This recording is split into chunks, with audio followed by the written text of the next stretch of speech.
While I was having dinner at my son's house, my neighbor called me and asked in a trembling voice, "Are you home right now, Dominic?" "No," I replied, staring at my son across the table. "I am having dinner at Connor's penthouse." Pete whispered so quietly I could barely hear him. "Then who is in your house right now? Because I can see two men with crowbars in your living room." I looked up at my son, expecting him to be concerned. Instead, Connor laughed out loud. "I am Dominic Walsh, 72 years old, and I spent 40 years of my life designing the foundations of this city as an architect. I know how to calculate load-bearing walls and how to spot a hairline fracture before it brings a building down. But sitting there, at that glass table in my son's 44th floor penthouse, I realized I had missed the structural failure in my own bloodline. The evening began as a celebration. Connor had insisted on it. He sent a private car to pick me up, something he had never done before. He said he wanted to treat me to a Wagyu beef dinner to celebrate his company's new funding round. But from the moment I walked into that cold, modern apartment, the air felt thin, like all the oxygen was being sucked out of the room. My daughter-in-law, Natalie, sat to my right. She was 30 years old and beautiful in the way a diamond is beautiful, hard, sharp, and cold to the touch. She spent the first 20 minutes of the meal checking her reflection in her spoon and scrolling through her phone under the table. Connor sat at the head of the table, pouring a vintage Cabernet that cost more than my first car. He was smiling, but it wasn't the smile of the boy I used to take fishing on Lake Michigan. It was a practiced smile, the kind a shark gives before it takes a bite. The steak was tender, melting on my tongue, but as I swallowed, it tasted like ash. There was a nervous energy radiating off Connor. He kept tapping his foot against the leg of the table, a rhythmic, anxious thud that echoed in the silence. "Eat up, Dad," Connor said, refilling my glass before I had even finished the first serving. "You need your strength. It is a big night." I asked him what was so big about a Tuesday night, but he just winked at Natalie. She giggled, a sound that grated on my nerves like fingernails on a chalkboard. That was when my phone buzzed against the polished mahogany of the table. I glanced at the screen. It was Pete. Pete was my neighbor of 20 years, a retired Marine who spent his days manicuring his lawn with military precision and his nights watching old westerns. Pete never called past 8 in the evening. He respected the unspoken rules of neighborly conduct. If Pete was calling at 9:30, something was wrong. I picked up the phone. "Excuse me," I muttered to the table. Connor's fork paused halfway to his mouth. His eyes narrowed slightly, a microscopic shift in demeanor that my architect's eye caught immediately. "Hello, Pete," I said. "Is everything all right?" "Dominic," Pete's voice came through the line, tight and low. I could hear the wind whistling in the background, which meant he was outside, probably crouching behind his hedge. "Dominic, are you inside your house right now?" "No, Pete, I told you. I am at Connor's place downtown. We are having dinner. Why?" There was a pause on the other end, heavy and terrifying. "Because the lights in your master bedroom just turned on," Pete whispered. "And I saw shadows. 2 of them. Big men. One of them is holding something that looks like a crowbar or a sledgehammer. They are tearing up your floorboards, Dominic." My blood ran cold. My house. The Victorian home on Oak Street where I had lived for 40 years. The house where I had raised Connor. The house where my late wife, Martha, had taken her last breath. It was my sanctuary, filled with a lifetime of blueprints, memories, and the smell of old paper and cedar wood. Someone was inside. I stood up so abruptly that my chair scraped loudly against the marble floor. "Connor," I said, my voice steady despite the hammering in my chest. "Call 911. Pete says there are intruders in my house." The reaction I expected was panic. I expected Connor to drop his fork, pull out his phone, and dial the police. I expected Natalie to gasp. I expected concern. Instead, the room went dead silent. Connor did not move. He slowly lowered his fork to the plate with a soft clink. He picked up his napkin and dabbed the corners of his mouth. He looked at Natalie, and then, slowly, he looked back at me. And he laughed. It was a dry, humorless sound. "Sit down, Dad," Connor said. "Don't be dramatic." I stood frozen, the phone still pressed to my ear. "What did you say?" I asked, unable to comprehend the scene before me. "I said sit down," Connor repeated, his voice dropping an octave. "There are no burglars. Well, not technically. They are contractors. I hired them." "You hired them?" I stammered. "To do what?" "To break into my house at night and tear up the floorboards. Pete says they have crowbars." Connor took a sip of wine, savoring it as if he had all the time in the world. "They are expediting the moving process, Dad. The buyer wants the property vacant and stripped by tomorrow morning. They plan to demolish it to build a new condo complex, so there is no point in being careful with the interior. We need to make sure there are no structural surprises before the excavators come in." The phone slipped from my fingers and landed on the thick carpet with a dull thud. I could still hear Pete's tinny voice shouting, "Dominic! Dominic, are you there? Should I go in with my shotgun?" But I couldn't answer him. The world was spinning. "Buyer?" I whispered. "I never sold my house, Connor. It is not for sale." "It will never be for sale." Natalie finally spoke up, her voice dripping with fake sympathy. "Oh, Dominic, don't be difficult. You signed the power of attorney 6 months ago when you had your eye surgery. Remember? We handled everything for you. It is a done deal. The wire transfer hit Connor's account this afternoon. $3 million. It is a lot of money, Dad. Enough to pay off, well, enough to help us out." I looked at my son, the boy I had taught to ride a bike, the boy I had sat up with when he had fevers, the boy whose tuition I had paid for by working double shifts at the firm. He wasn't a boy anymore. He was a stranger in a $3,000 suit. "You forged my signature," I said, the realization hitting me like a physical blow. "That power of attorney was for medical decisions only. If you used it to sell my house, that is fraud, Connor. That is a federal crime." Connor slammed his hand on the table, making the crystal glasses jump. "It is survival, Dad." He stood up, towering over me. "You are sitting on a gold mine, rotting away in that old museum of a house, while my company is bleeding cash. Do you have any idea what the burn rate is for a tech startup in this city? I needed liquidity, and you need care." He gestured around the penthouse. "We have made arrangements. You are not going back to Oak Street. Tonight, you stay here. Tomorrow morning, a van from Sunrise Senior Living will pick you up." "It is a nice place, Dad." Natalie picked it out. Private room, bingo nights, round-the-clock supervision. "It is for your own good. You are getting forgetful. You are old. You can't live alone anymore."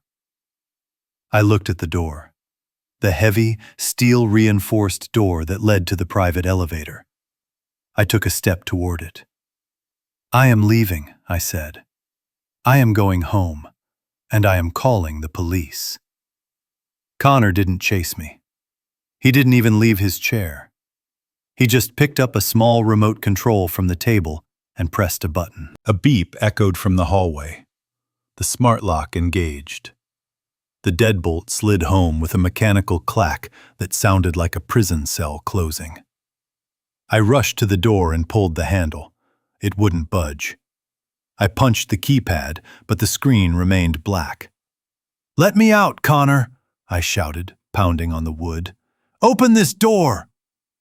"Or what, Dad?" Connor called out from the dining room. "You will sue me?" "With what money? We liquidated your savings account yesterday, too. You have nothing. You are indigent. Without me, you are just a crazy old man shouting at a door. Now come back and finish your steak. It cost $200. I leaned my forehead against the cool metal of the door. My heart was racing so fast I thought it might give out. I was 72 years old. I couldn't fight him physically. Connor was 35, fit, and fueled by the desperation of a man who owes money to dangerous people. If I stayed here tonight, I would never leave. By tomorrow, I would be sedated in a nursing home, and my house, my life's work, would be a pile of rubble. I needed to get out. Now. I turned around.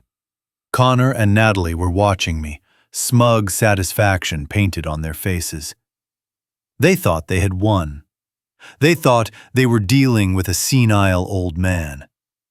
They forgot that I was an architect. They forgot that I knew how buildings breathed, how they functioned, and how they failed. I scanned the room. Floor-to-ceiling windows, too thick to break, and a 40-story drop. The elevator required a key card. The service entrance in the kitchen would be locked too. Then, my eyes landed on the ceiling. Sprinklers. Modern high-rises like this require sophisticated fire suppression systems. Heat activated. And right next to the dining table stood Connor's pride and joy. A custom-built, glass-fronted wine cabinet stocked with high-proof spirits and expensive cognacs. It was positioned directly under a sprinkler head. I took a deep breath, forcing my hands to stop shaking. I straightened my jacket and turned back to them. I walked slowly toward the table. Connor smirked. "That is it, Dad. Be reasonable. Sit down. Have some wine." "I am not hungry," I said, my voice calm. I walked past my chair. I walked past Natalie. I walked straight to the wine cabinet. "What are you doing?" Connor asked, his brow furrowing. I grabbed the heavy iron poker from the decorative fireplace set next to the wall. Before Connor could stand up, I swung the poker with every ounce of strength I had left in my old arms. Smash! The sound was explosive.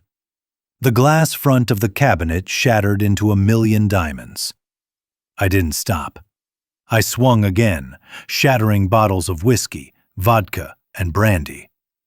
The alcohol sprayed everywhere, soaking the carpet, soaking the walls. "Have you lost your mind?" Natalie screamed, jumping up and knocking over her chair. Connor lunged at me. "Stop him! He is crazy!" But I was already moving. I grabbed the linen napkin from the table, dipped it into the candle flame flickering in the centerpiece, and threw it into the alcohol-soaked wreckage of the cabinet. Whoosh! The fire didn't just start, it roared. The high-proof alcohol caught instantly, sending a tongue of blue and orange flame licking up toward the ceiling. The heat was intense and immediate. Connor screamed and scrambled back, shielding his face. Natalie shrieked, a high-pitched sound of pure terror. 3 seconds later, the building's safety systems took over. The smoke detector screamed. Then, with a sound like a cracking whip, the sprinkler head above us burst open. A torrent of gray, pressurized water blasted down, dousing the fire, but also flooding the room instantly. But that wasn't what I was waiting for. I was waiting for the fail-safe. In the event of a fire, all electronic locks in a residential high-rise are programmed to disengage automatically to allow for evacuation. It is a mandatory building code I helped write 30 years ago. Click. The sound of the front door unlocking was the sweetest music I had ever heard. "You crazy old lunatic!" Connor yelled, slipping on the wet floor as he tried to grab me. Water was pouring down on us like a monsoon. The pristine white furniture was ruined. The Wagyu beef was swimming in a mixture of expensive wine and sprinkler water. I didn't look back. I moved with a speed I didn't know I possessed. I shoved the heavy door open and stepped out into the hallway. The alarm was blaring throughout the entire building now, a deafening siren that masked the sound of my own ragged breathing. People were starting to emerge from other apartments, confused and frightened. I blended into the crowd of evacuees heading for the stairwell. I didn't take the elevator. They would shut down in a fire mode. I took the stairs. 44 flights. My knees screamed in protest. My chest burned. But every step down was a step away from the son who had sold me out. Every step was a declaration of war. By the time I burst out of the lobby doors and onto the cool, damp pavement of the city street, my legs were trembling uncontrollably. I hailed a yellow taxi that had slowed down to look at the commotion.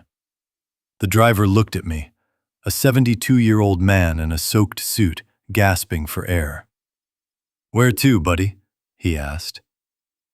I looked up at the penthouse balcony, where smoke was still drifting into the night sky. I imagined Connor up there, dealing with the water damage, the ruined expensive rugs, and the police who would inevitably arrive. He thought he had taken my home. He thought he had stripped me of my dignity. He had no idea what he had just unleashed. "Take me to 42 Oak Street," I told the driver, my voice hard as granite. "And step on it. I have some rats to exterminate." As the taxi pulled away, I reached into my shoe. Underneath the orthopedic insole, I felt the hard plastic edge of my emergency burner phone. Connor had taken my smartphone. He had taken my wallet. He had drained my bank accounts. But he had forgotten one thing. He had forgotten that he was playing chess with the man who built the board. I pulled out the tiny phone and dialed Pete's number. "Pete," I said when he answered, the sound of the siren fading behind me. "Dominic," Pete shouted. "Where are you? The police are on their way to your place." "Good," I said. "Let them come. But Pete, do me a favor. Do you still have that old tranquilizer gun you used for stray dogs?" "Yeah?" Pete said, confused. "Why?" "Because," I said, watching the city lights blur past the window. "I am coming home. And I am not coming alone. I am bringing a storm with me. And Pete, if you see anyone trying to leave my house with a blue architect's tube, you shoot them. Do you understand me? You shoot to drop them." There was a pause, and then I heard the distinctive sound of a shotgun racking on the other end of the line. "Understood, Dominic," Pete said. "Welcome home." I snapped the phone shut. The taxi sped into the night, carrying me toward the ruins of my life. I had no money. I had no home. My son was a traitor. My daughter-in-law was a vulture. But as I watched the streetlights flicker by, I didn't feel fear anymore. I felt a cold, sharp clarity. They wanted to treat me like a building to be demolished. They were about to find out that some foundations are built to withstand earthquakes, and when the dust settles, I would be the only one left standing. The taxi tires screeched against the wet asphalt of Oak Street, but the sound was drowned out by the cacophony of sirens. My neighborhood, usually a sanctuary of manicured lawns and hushed whispers, had been transformed into a chaotic theater of flashing red and blue lights. I threw a wad of damp cash at the driver and stumbled out of the car. My legs nearly gave way beneath me. The adrenaline that had carried me down 44 flights of stairs was fading, replaced by the bone-deep chill of the night air hitting my soaked suit. I stood there for a moment, gripping the door of the taxi, just breathing. My house loomed in front of me, the Victorian lady, as Martha used to call her. We had spent 10 years restoring her, stripping away layers of cheap paint to reveal the original cedar siding, sanding the banisters until they felt like silk. Now, police tape zigzagged across the front porch like a yellow scar. The front door, a solid piece of mahogany I had refinished with my own hands, stood wide open, gaping like a scream. Officer Miller, a young man I had known since he was a rookie patrolling the school zones, was trying to hold back a small crowd of neighbors. Among them was Pete, still wearing his bathrobe, clutching his shotgun with white-knuckled intensity, while another officer tried to talk him down. I pushed through the crowd, my shoes squelched with every step, a humiliating reminder of my escape. "Mr. Walsh," Officer Miller said, spotting me. He looked relieved but also confused.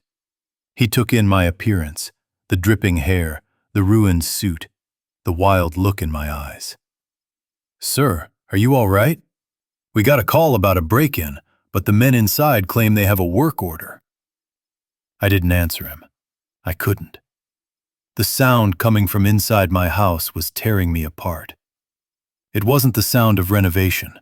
It was the sound of destruction. I pushed past the officer and walked up the front steps. The wood of the porch was familiar under my feet, but the vibration running through the structure was wrong. As an architect, I feel buildings. I feel their weight, their settlement, their groan.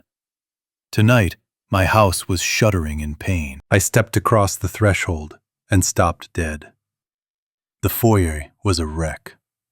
Muddy boot prints were stamped all over the Persian rug Martha had brought back from our honeymoon in Istanbul.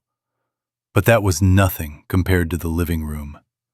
The furniture had been shoved carelessly into corners, piled up like garbage. The velvet armchair where I read my morning paper was overturned, its legs pointing helplessly at the ceiling.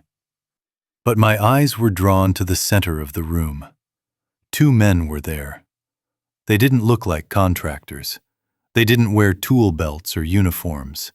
They wore tight t-shirts that strained against gym-built muscles, and their arms were covered in ink. They were sweating, panting, and holding crowbars that looked heavy enough to kill a man. They had ripped up the floor.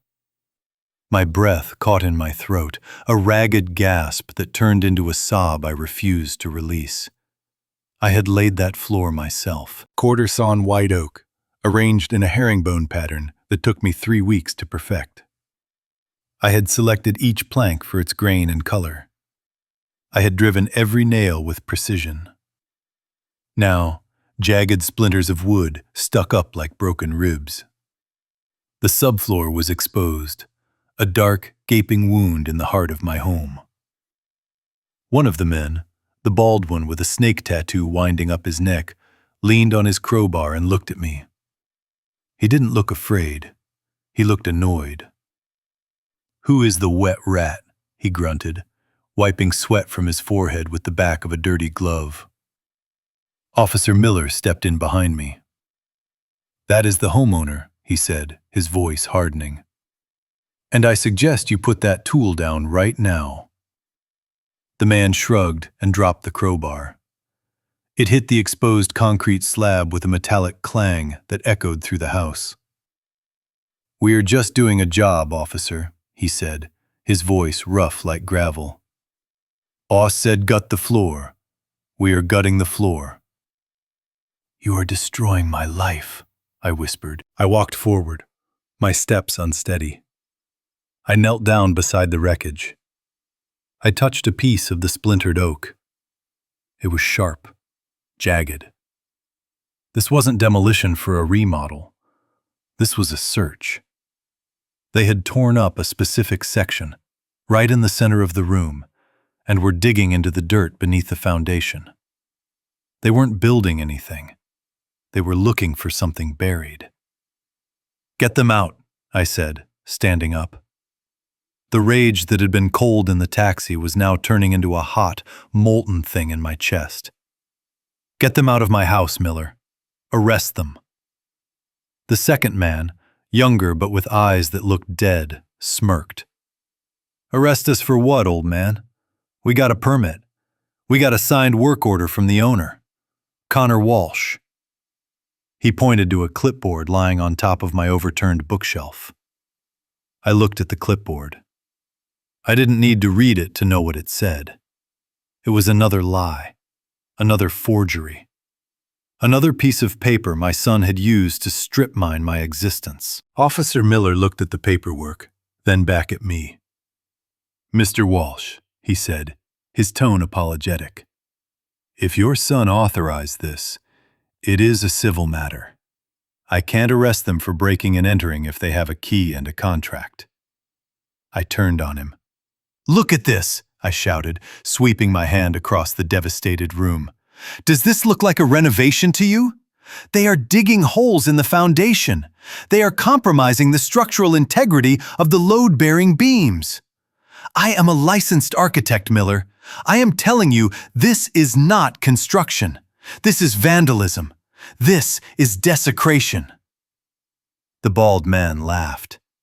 He kicked a piece of my floorboard across the room. It hit the wall, leaving a dent in the plaster. "Listen to Grandpa," he mocked. "He thinks he knows about structure. We're looking for pipes, Pops. Leaky pipes." I stared at him. I memorized his face. I memorized the scar on his chin, the shape of his ears, the snake on his neck. I filed it all away in the cold, analytical part of my brain, where I used to keep complex structural equations. "You are not looking for pipes," I said, my voice dropping to a dangerous calm. "There are no pipes under this section of the living room. The main water line runs along the east wall. The sewage line runs to the north. Beneath this floor is nothing but compacted earth and concrete." The smile faded from the bald man's face. He exchanged a quick, nervous glance with his partner. "Get out," I repeated. Officer Miller sensed the shift in the atmosphere. He stepped between me and the thugs. "All right, that is enough," he said, his hand resting instinctively on his belt. "Work is over for tonight. I don't care what paperwork you have. You are disturbing the peace, and the homeowner is present and disputing your presence. Pack up your tools and leave. We will sort this out in the morning." The bald man spat on the floor. "On my floor." "Fine," he spat. "We need a beer anyway. Come on, Rigo." They gathered their crowbars and sledgehammers slowly, deliberately taking their time, trying to show they weren't intimidated. As the bald man passed me, he leaned in close. I could smell stale tobacco and old sweat. "Your son owes some bad people a lot of money, old man," he whispered, so low only I could hear. "We aren't done digging. And if we don't find the box, we might just start digging holes in you instead."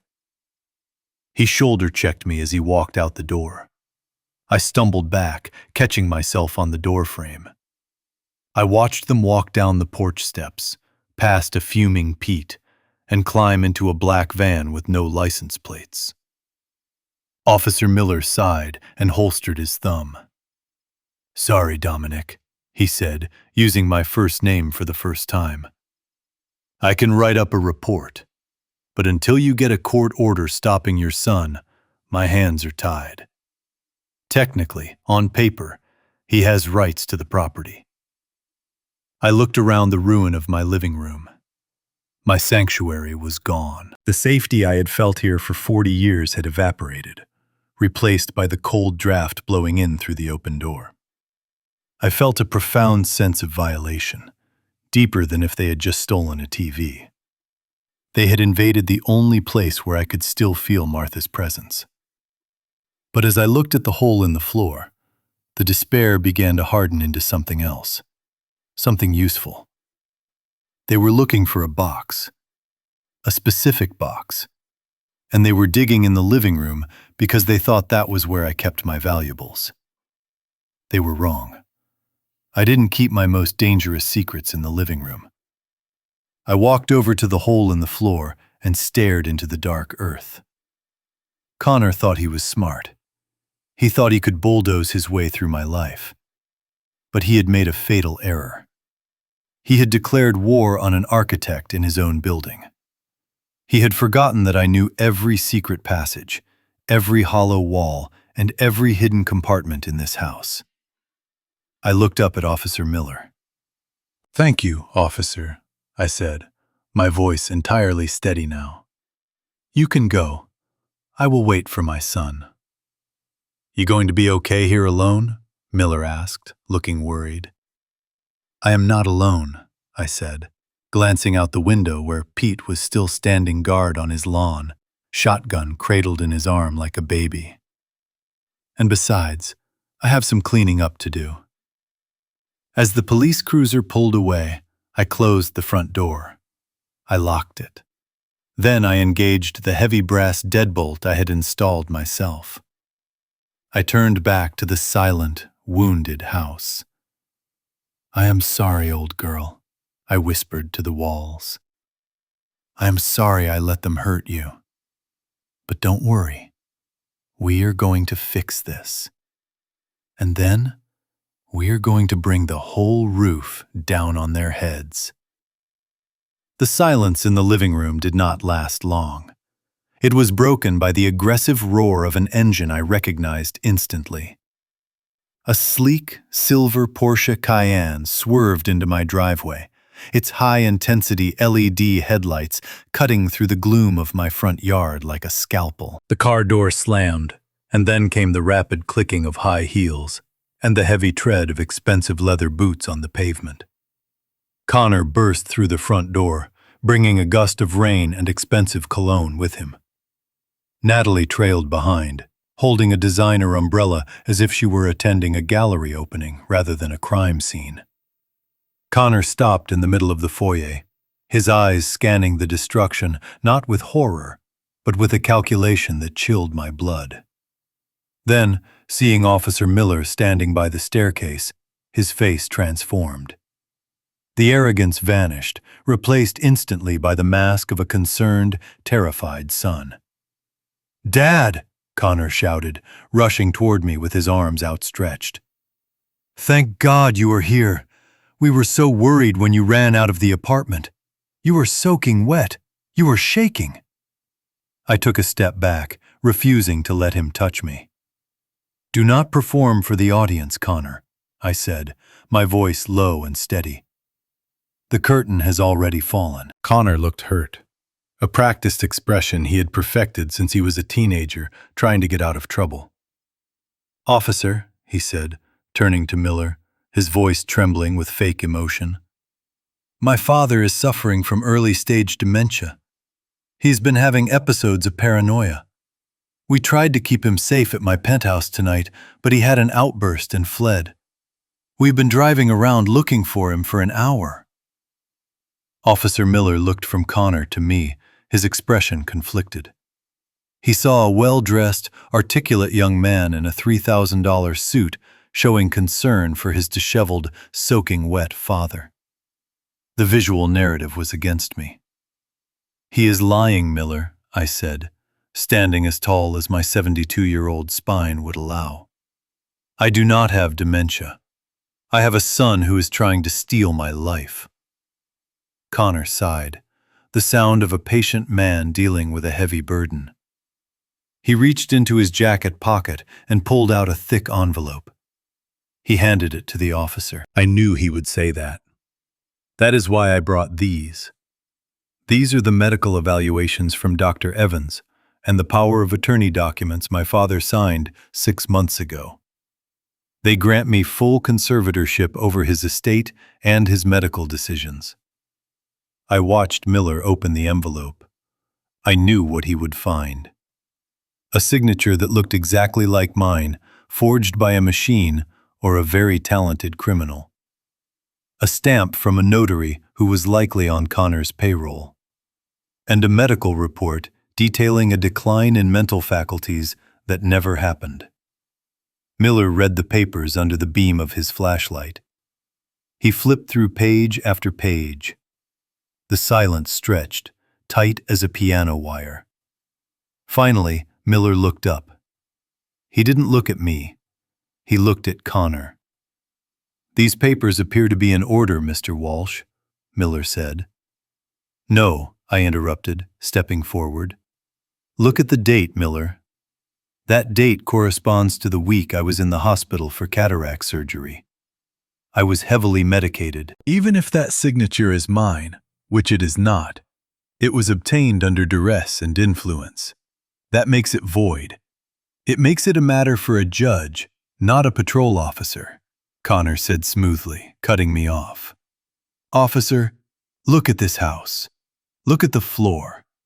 My father is tearing up his own home looking for things that don't exist. He is a danger to himself. That is why I hired the contractors to secure the property and why I arranged for him to be moved to a facility where he can be monitored." Miller turned to me. His face was sympathetic, but his eyes were hard. "The law is a binary system. It sees paper, not truth. Dominic," he said gently, "if your son has power of attorney and he authorized the work crews, then no crime has been committed here tonight. Technically, he has the legal right to manage the property. But it is my home," I said, feeling the walls closing in. "I built this, and now you are destroying it," Connor said. "Officer, if you could please give us a moment. I need to speak to my father. I need to calm him down before we take him to the Sunrise facility." Miller hesitated, then nodded. "I will be right outside on the porch," he said, "just in case." As soon as Miller stepped out and the front door clicked shut, the atmosphere in the room changed instantly. The concerned sun vanished. The shark returned. Connor walked over to the hole in the floorboards. He looked down at the exposed earth, then kicked a piece of splintered oak with his boot. "You are making this very difficult, Dad," Connor said, his voice devoid of any warmth. "And very expensive. Do you know how much it cost to get those guys here on short notice?" I walked over to my overturned armchair and righted it. I sat down, not because I wanted to, but because my knees were shaking. "Why, Connor?" I asked. "Why are you doing this? Is the company really doing that bad?" Connor laughed, a sharp, bitter bark. "Bad, Dad. The company is dead. It has been dead for 6 months. I borrowed money to keep it afloat. I borrowed from banks, then from friends, and then, when everyone stopped picking up my calls, I borrowed from people who don't sue you when you don't pay. They just break things. First your fingers, then your legs." He walked toward me, stopping just inches from my chair. He loomed over me, casting a long shadow across the ruined floor. "They gave me a deadline, Dad. Tomorrow. $5 million, or I disappear." I looked at him. I didn't see a monster. I saw a terrified child who had played with matches and burned down the forest. But his fear had made him dangerous. "So you sell my house," I said. "This house is worth $3 million. Where does the other $2 million come from?" Connor leaned down. He brought his face close to mine. I could see the sweat beading on his upper lip. I could smell the stale wine on his breath. "The box, Dad," he whispered. The steel box you buried under the foundation 20 years ago. The one with the original blueprints for the Federal Reserve Vault. My heart stopped. I stared at him, keeping my face perfectly neutral, a skill I had learned in high-stakes boardroom negotiations. How did he know? I had never spoken of it. I saw you, Connor hissed. I was 15. I snuck down here to smoke a cigarette while you were pouring the new concrete in the basement. I saw you put the tube in a steel case and bury it before you laid the screed. I didn't know what it was then, but I remember you telling Mom that those prints were the only copy in existence, that they showed the blind spots in the sensors. He straightened up, adjusting his cuffs. I have a buyer for those prints, Dad. A very motivated buyer in the Eastern European market. They are willing to pay $2 million for the vulnerability you designed into that vault. You are delusional, I said quietly. That was 20 years ago. The bank has upgraded its security systems 3 times since then. No, they haven't, Connor smiled, and it was a cruel, triumphant thing. They upgraded the software. They never touched the physical structure. The ventilation shafts, the load-bearing weak points. They are all still there, and you know it. That is why you kept the prints, isn't it? An architect's ego. You wanted to keep the secret of your masterpiece. He leaned in again, his voice dropping to a terrifying whisper. Tell me where it is. The guys dug up the living room because that is where the main beam is, but it wasn't there. Where is it, Dad? I looked at my son. He was willing to aid in a robbery of a federal bank. He was willing to sell his father's integrity to save his own skin. And he was willing to put me in a home to do it. I don't know what you are talking about, I said. I buried a time capsule. Pictures of you. Letters from your mother. There are no blueprints. Connor's face twisted in rage. He grabbed the arms of my chair, trapping me. Don't lie to me! I don't have time for your games. If I don't have that box by tomorrow noon, the people I owe money to, they are not just coming for me. They know you are my father. They know where you live. If I go down, Dad, I am taking you with me. Do you understand? They will come here, and they won't use crowbars on the floor. They will use them on you. I looked into his eyes. I saw the truth there. He wasn't bluffing about the danger. He was a drowning man trying to climb onto my shoulders to breathe, even if it meant drowning me. Natalie stepped forward from the shadows near the door. Her face was pale, her boredom replaced by anxiety. Connor, the police officer is looking through the window. Keep it down. Connor let go of the chair and stood up. He smoothed his jacket, taking a deep breath to compose himself. Fine, he said. Have it your way. He walked to the door and opened it. Officer Miller, he called out. We are ready. My father is confused, but he is willing to go. Miller stepped back inside. I looked at the officer. I looked at the gun on his hip. It represented the law, but in this moment, the law was a weapon being used against me. If I fought now, if I screamed about bank robberies and loan sharks, Connor would use it as proof of my dementia. See, he would say, he is hallucinating about heist movies. I would be sedated within the hour. I needed time. I needed space to maneuver. I stood up slowly. My joints popped. I brushed a speck of dust from my ruined suit. I am ready, I said to Miller. Connor looked surprised. He expected a fight. He expected me to beg. I will go to the Sunrise facility, I continued, keeping my eyes fixed on the wall, refusing to look at my son. I am tired. I want to sleep. Good, Connor said, exhaling a breath he had been holding. That is sensible, Dad." He thought he had won. He thought I was surrendering. He didn't understand that an architect never starts a demolition until the perimeter is secure. I needed to get out of this house so I could come back on my own terms.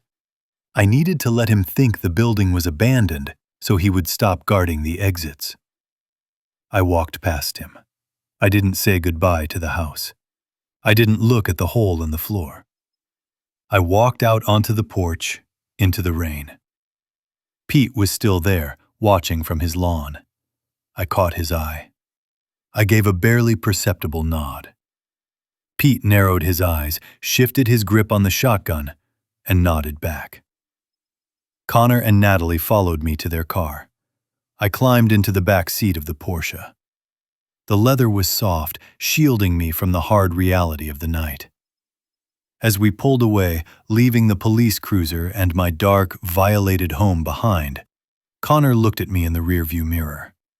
"You made the right choice, Dad," he said. "You will see. It is better this way."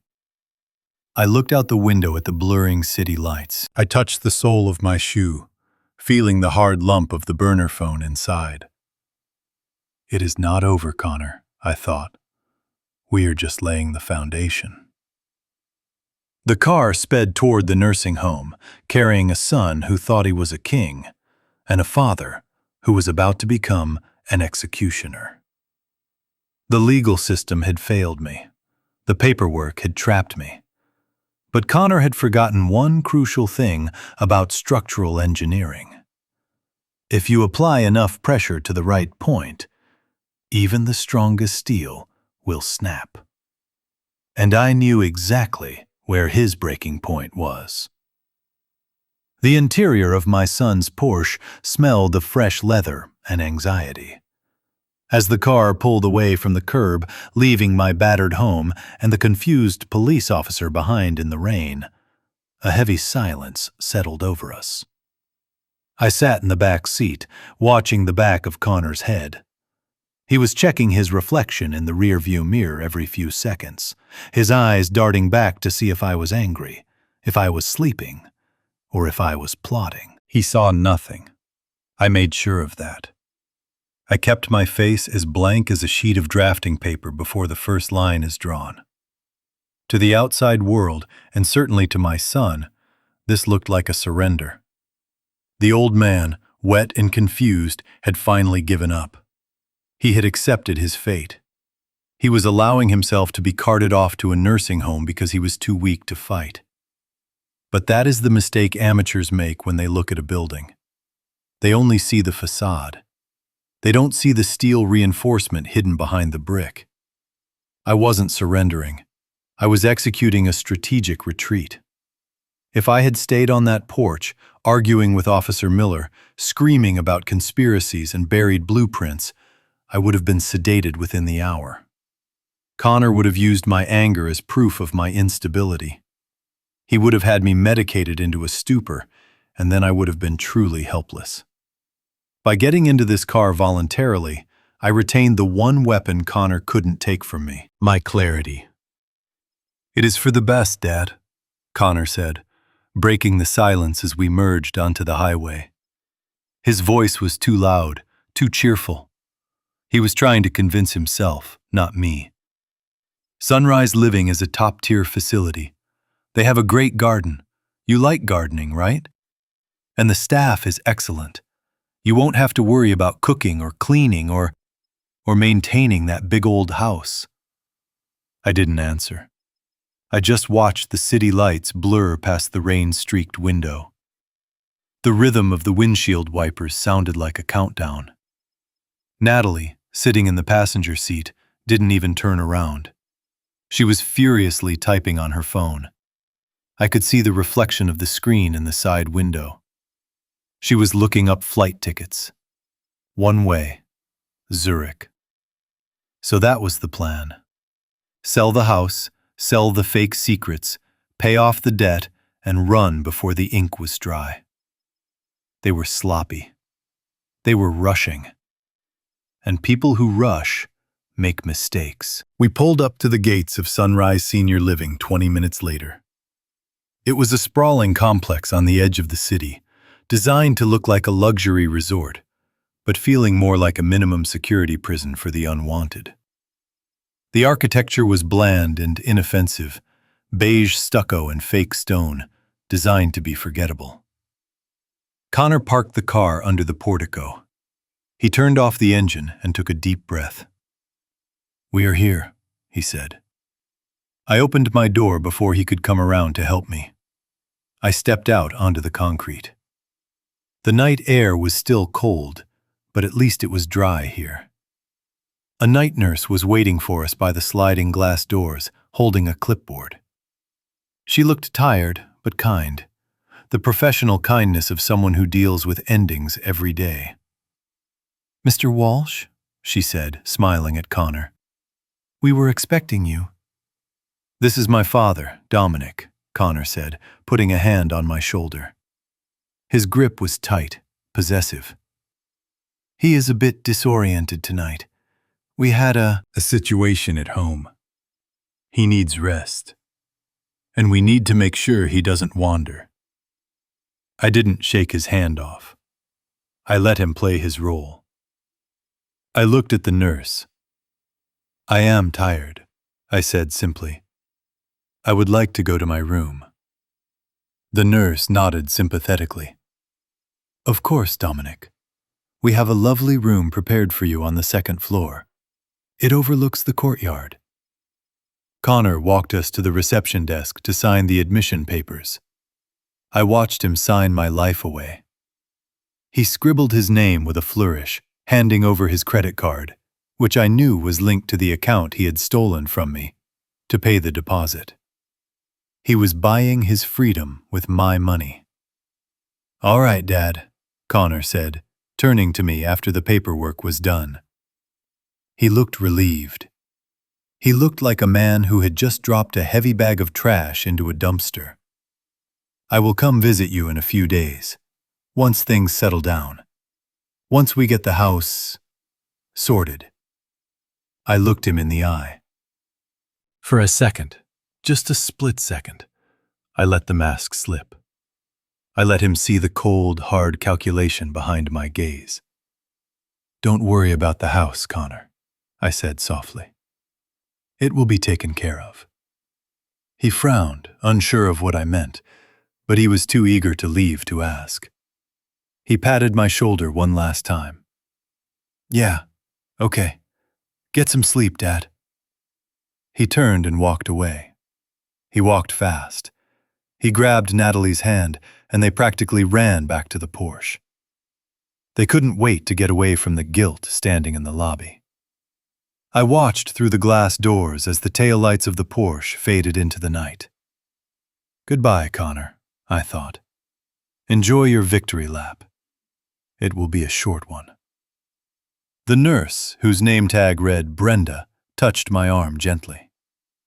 "Mr. Walsh, shall we go upstairs?" I followed her to the elevator. The facility was quiet.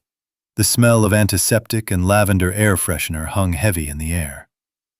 We walked down a long hallway lined with identical doors. Behind each one was a story, a life, probably abandoned just like mine. "Here we are," Brenda said, opening door 204. The room was small, clean, and completely devoid of personality. A single bed, a nightstand, a television mounted on the wall. It was a cell, but it was a comfortable one. "Do you need anything before I go?" Brenda asked. "A glass of water. A sedative to help you sleep." "No, thank you," I said. "I just need quiet." She nodded and left, closing the door softly behind her. As soon as the latch clicked, I moved. The frailty vanished. I walked to the door and listened, footsteps fading away. Silence. I went to the window and looked out. The courtyard below was empty. Beyond the fence, the city glowed. I sat down on the edge of the bed and untied my left shoe. My hands were steady. I pulled out the orthopedic insole. Underneath lay the burner phone, small, black, and beautiful. It was my lifeline, my command center. Connor thought he had put me in storage. He thought he had bought himself time to find the box. But he didn't understand the concept of a Trojan horse. He hadn't trapped me in here. He had set me free from his supervision. I powered on the phone. The battery was at 80%. Plenty of juice for what I needed to do. I didn't call Pete yet, not immediately. First, I needed to assess the battlefield. I opened the browser on the tiny screen and logged into my encrypted cloud server. It was a system I used for my architectural firm, secure enough for government contracts. I navigated to the folder labeled Oak Street Renovation. But it wasn't renovation plans. It was the master access logs for the smart home system I had installed 3 years ago. Connor had locked me out of the app on my main phone, but he couldn't lock me out of the back-end server. I watched the screen. Motion detected, living room. Motion detected, master bedroom. They were back. Not Connor and Natalie, the other ones. The men with the crowbars. They had returned to finish the job. Let them dig, I whispered to the empty room. Let them destroy the floor. Let them tear down the drywall. I checked the time. It was 11 p.m. I had 12 hours before the bank opened. 12 hours before Connor's deadline. 12 hours to turn this nursing home room into a war room. I dialed a number from memory. It wasn't Pete. It was a number I hadn't called in 10 years. A woman named Whitman. The most ruthless estate attorney in the state, and the only person I trusted to handle a demolition of this magnitude. The phone rang 3 times before a sharp, awake voice answered. "Walsh?" she said. "It is past my bedtime. This better be good." "It is better than good, Whitman," I said, leaning back against the sterile pillows. "It is legendary. I need you to file an emergency injunction, and then I need you to help me fake a death. Not mine, my son's inheritance." I could hear the smile in her voice through the phone. "Start talking, Dominic. I am pouring a coffee." I closed my eyes, visualizing the blueprints of my revenge. The foundation was laid. Now it was time to erect the steel. Connor wanted a legacy. I was going to give him one he would never forget. The digital clock on the bedside table read 2 in the morning. The nursing home was silent, a heavy, medicated silence that felt more like a tomb than a place of rest. I sat on the edge of the twin bed, the sheets untouched. I hadn't slept. Sleep was a luxury for men who weren't watching their lives being dismantled brick by brick. I held the burner phone in my hand. It was warm, a small beacon of heat in the cold room. On the other end of the line, I could hear the rhythmic clicking of a keyboard. Whitman was working. She was the best estate attorney in Chicago, a woman who treated legal battles like blood sport. I had hired her 20 years ago, not because she was kind, but because she was terrifying. "So let me get this straight, Dominic." Whitman's voice came through the speaker, crisp and devoid of sleepiness despite the hour. "You are currently sitting in a room at Sunrise Senior Living, checking yourself in as a voluntary resident, while your son is orchestrating a fire sale of your entire existence." "That is correct," I said, my voice barely a whisper. "I needed him to think I was contained, Whitman. I needed him to lower his guard. If I am in here, he stops looking over his shoulder. And if he stops looking over his shoulder, he gets sloppy." "He is already sloppy," Whitman scoffed. "I am looking at the county records right now. He didn't just forge your signature on the house deed. He has been busy, Dominic. Very busy. I braced myself. I thought I was ready. I thought the house was the worst of it. I was wrong. Tell me, I said. Whitman paused. The typing stopped. When she spoke again, her voice had lost its usual sharp edge. It was softer, heavier. Dominic, she said. He accessed your investment portfolio 3 days ago. The college funds for your grandkids. They are gone. Liquidated and transferred to an offshore shell company that I am guessing belongs to his creditors. I closed my eyes. The grandkids. Little Leo and Sarah. I had started those funds the day they were born. Every birthday check, every bonus from a big project, I had put it away for them. I wanted them to have choices. I wanted them to be free. Now, their future was sitting in the pocket of some loan shark because their father couldn't stop gambling with money that wasn't his.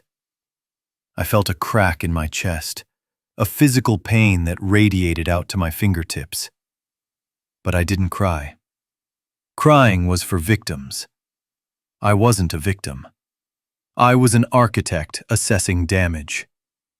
"Is that all?" I asked, my voice trembling slightly. "There is one more thing," Whitman said. "And Dominic, you need to sit down for this." "I am already sitting," I said. "Just say it." "He sold the plot at Evergreen Cemetery," she whispered. The air left the room. Evergreen Cemetery. The plot next to Martha. When Martha died 5 years ago, I bought 2 plots side by side under the old oak tree she loved. We had picked them out together. "I want to be near the roots, Dom," she had said, "so I can help the tree grow." I had promised her that when my time came, I would be right there beside her. It was the only promise that mattered anymore. He sold it?" I stammered, unable to comprehend the level of desecration. "But he can't.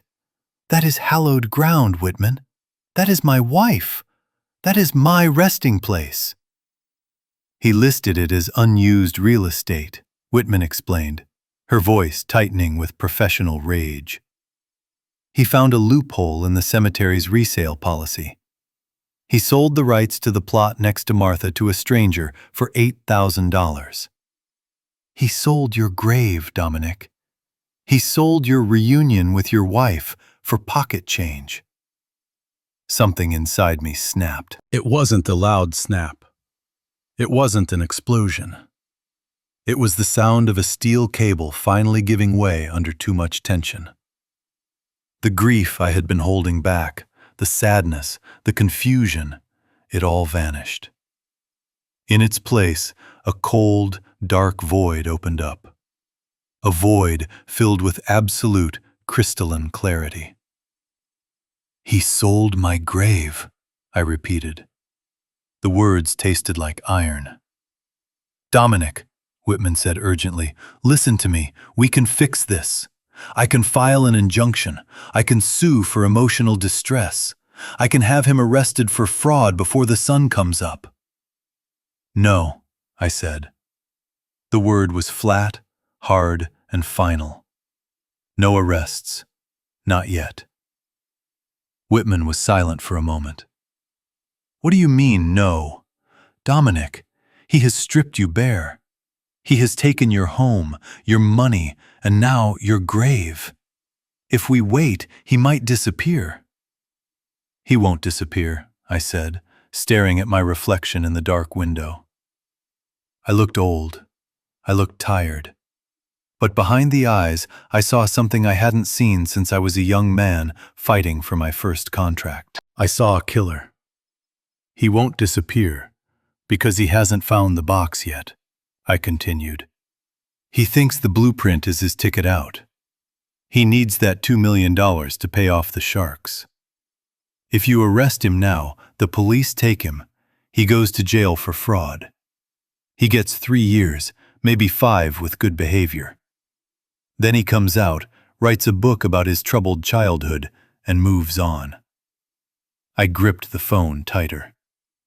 That is not enough, Whitman. Jail is too safe for him. He sold Martha's resting place. He didn't just steal from me, he tried to erase me. He tried to erase my past and my future. He declared me dead while I am still breathing. So what do you want to do? Whitman asked. I could hear the fear in her voice, but also the curiosity. I want to destroy him, I said calmly. I don't want to just beat him in court. I want to dismantle him. I want to let him think he has won. I want him to hold the prize in his hands. I want him to stand on the mountaintop thinking he is the king of the world. And then, I want to be the one who pushes him off. I stood up and walked to the window.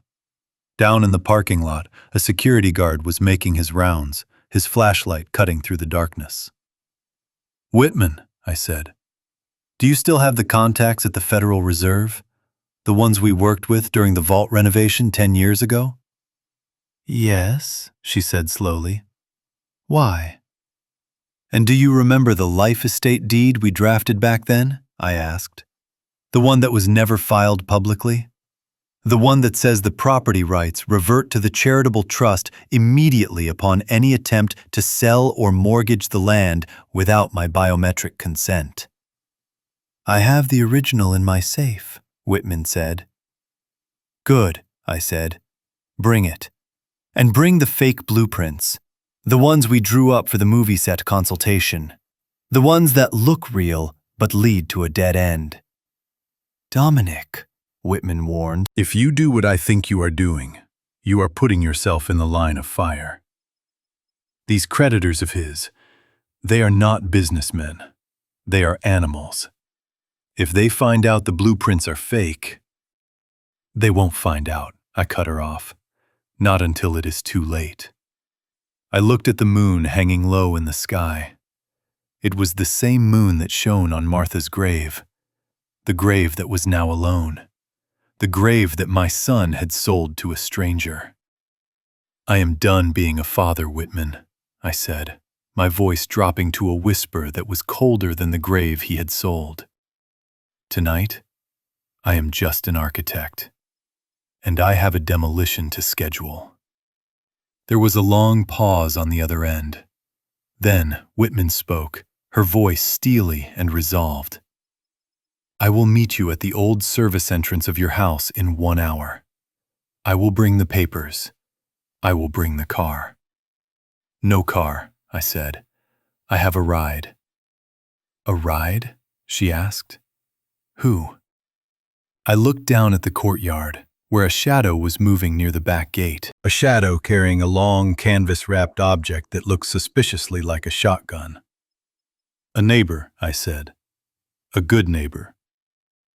I hung up the phone. I put on my shoes.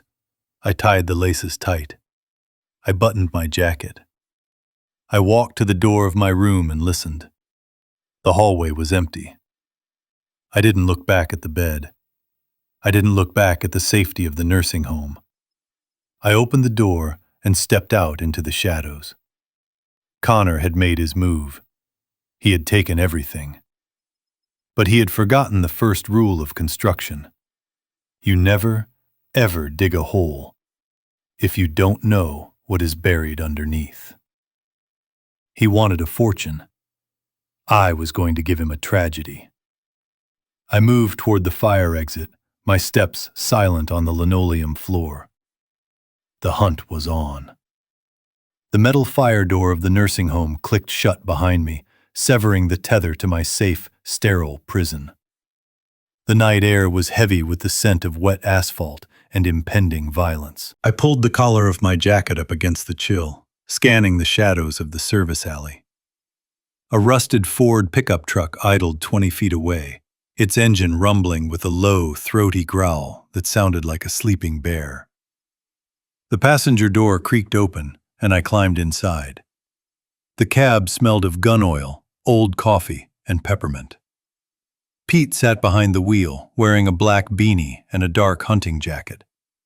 Across his lap lay a 12-gauge shotgun, its barrel sawed down just enough to be legal, or perhaps just enough to be effective.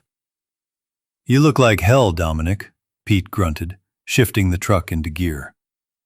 "I feel like a new man," I replied, fastening my seatbelt. "Drive, and keep the lights off until we hit the main road." Pete didn't ask questions. He was a man who understood mission parameters. He navigated the truck out of the complex with the practiced ease of a man who had driven convoys through much worse terrain than a suburban nursing home parking lot. As we merged onto the highway, the city skyline glittered in the distance, indifferent to the fact that two old men were driving toward a war zone. We reached Oak Street 20 minutes later. Pete killed the engine 2 blocks away, coasting the heavy truck into the shadow of an overgrown oak tree. We sat there for a moment, listening to the silence of the neighborhood. It was deceptive. I knew that 300 yards away, my house was occupied by men who would break my legs as easily as they broke my furniture. "We go on foot from here," I whispered.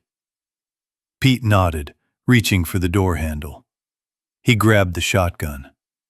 I put a hand on his arm. "No, Pete. Leave it."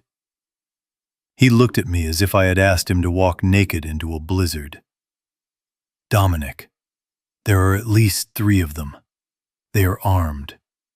If we walk in there with nothing but your architectural degree, we are dead." "We are not going in to fight," I said, my voice firm. "We are going in to retrieve. If you fire that weapon, the police come back. If the police come back, Connor wins. He plays the victim, claims I hired a hitman, and I spend the rest of my life in a cell while he sells the blueprints. We need to be ghosts, Pete. Can you be a ghost?" Pete stared at the shotgun, then back at me. He sighed, a heavy exhale through his nose. "I was a recon Marine, Dominic. I was a ghost before you were drawing stick figures." He tucked a large hunting knife into his belt and stepped out of the truck. I followed. We moved through the backyards of the neighbors, sticking to the shadows of the hedges. My knees protested with every crouch, every step over a wet flower bed, but I forced the pain into a small box in the back of my mind. We reached the perimeter of my property. Pete's house was dark, but mine was blazing with light. Every window was illuminated. They weren't hiding their presence. They were claiming their territory. We crouched behind the thick rhododendron bushes that lined the boundary between our lots. Through the leaves, I could see a black SUV parked in my driveway. A man was leaning against the hood, the cherry of his cigarette glowing bright red in the darkness. He was big, wearing a leather jacket, watching the street. "The front door is compromised," Pete whispered. "Back door will have a spotter too." "I know," I said. "We aren't using the doors." I signaled Pete to follow me. We belly crawled through the wet grass, the mud seeping into my trousers, until we reached the foundation of the house on the east side. This was the blind spot. No windows overlooked this specific patch of garden. I brushed away a pile of dead leaves near the brickwork, revealing a small, rusted iron grate. "A coal chute," Pete whispered, realizing. "I haven't seen one of these in 50 years. I smiled in the dark. When I renovated the heating system in '95, I converted to gas. But I didn't seal the chute. I capped it from the inside with a pressure latch, just in case I ever needed to run new cabling, or in case I needed to break into my own house. I pulled a thin metal shim from my pocket, a tool I used for leveling drafting tables, and slid it between the grate and the brick. I felt the latch mechanism. I twisted. With a groan of protesting rust, the grate swung inward. It was a tight squeeze. For a moment, Panic flared in my chest. What if I was too old? What if I got stuck? But gravity was on my side. I slid feet first into the darkness, landing on a pile of old coal dust in the storage bin. Pete followed, landing with a soft thud beside me. We were in. The basement was cool and smelled of damp earth and laundry detergent. Above us, the floorboards, the ones I had laid with such care, creaked under heavy footsteps.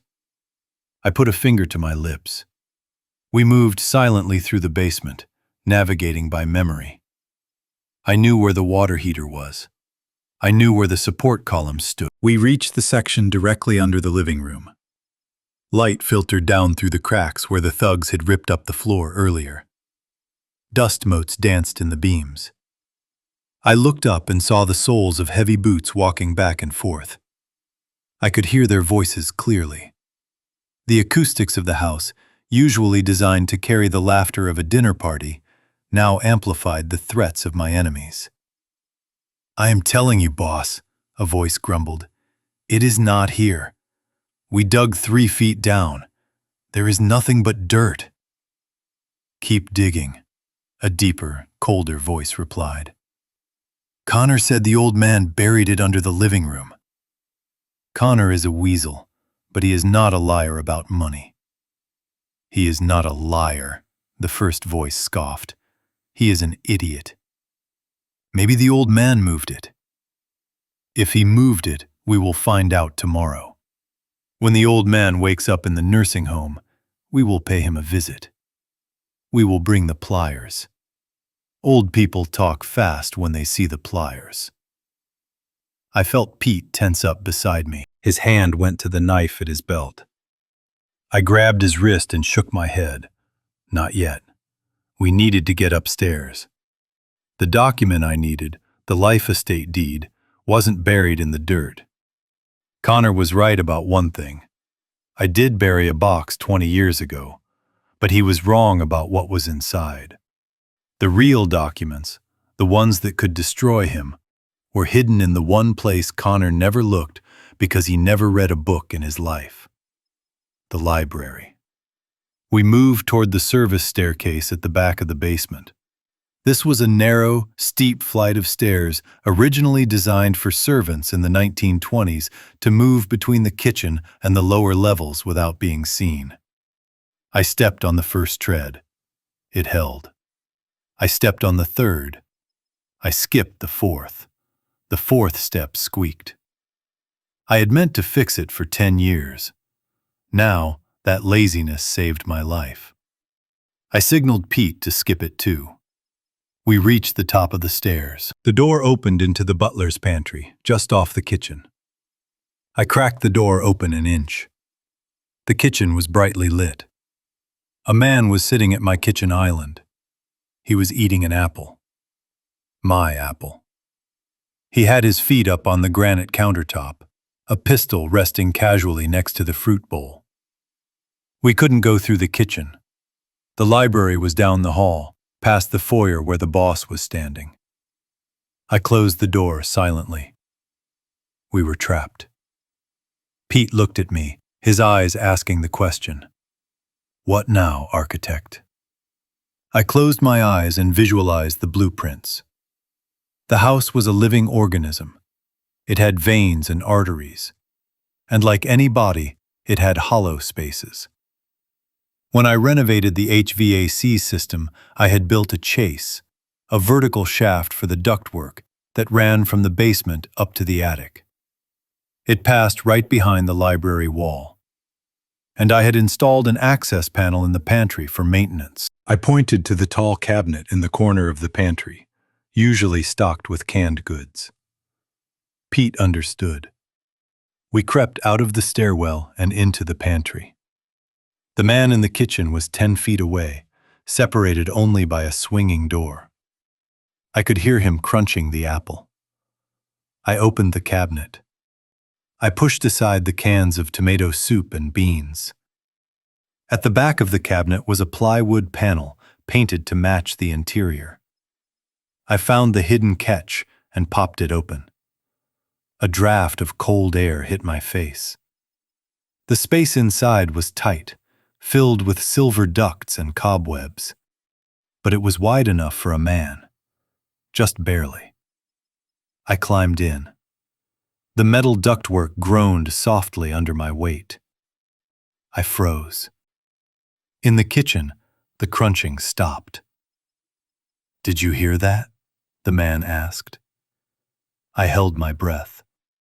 My heart hammered against my ribs like a trapped bird.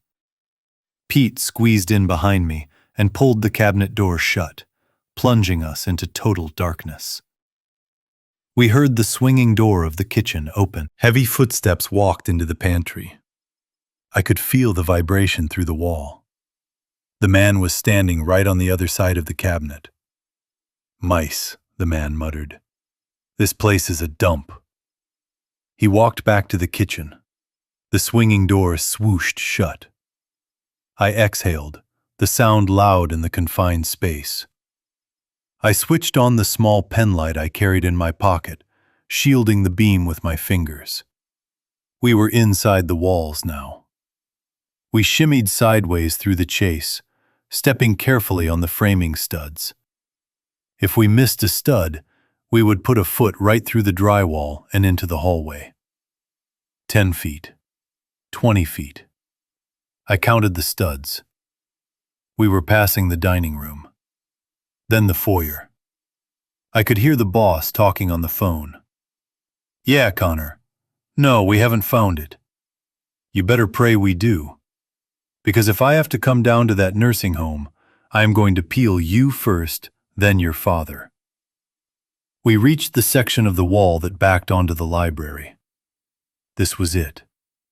I located the back of the built-in bookshelves. I knew this spot intimately.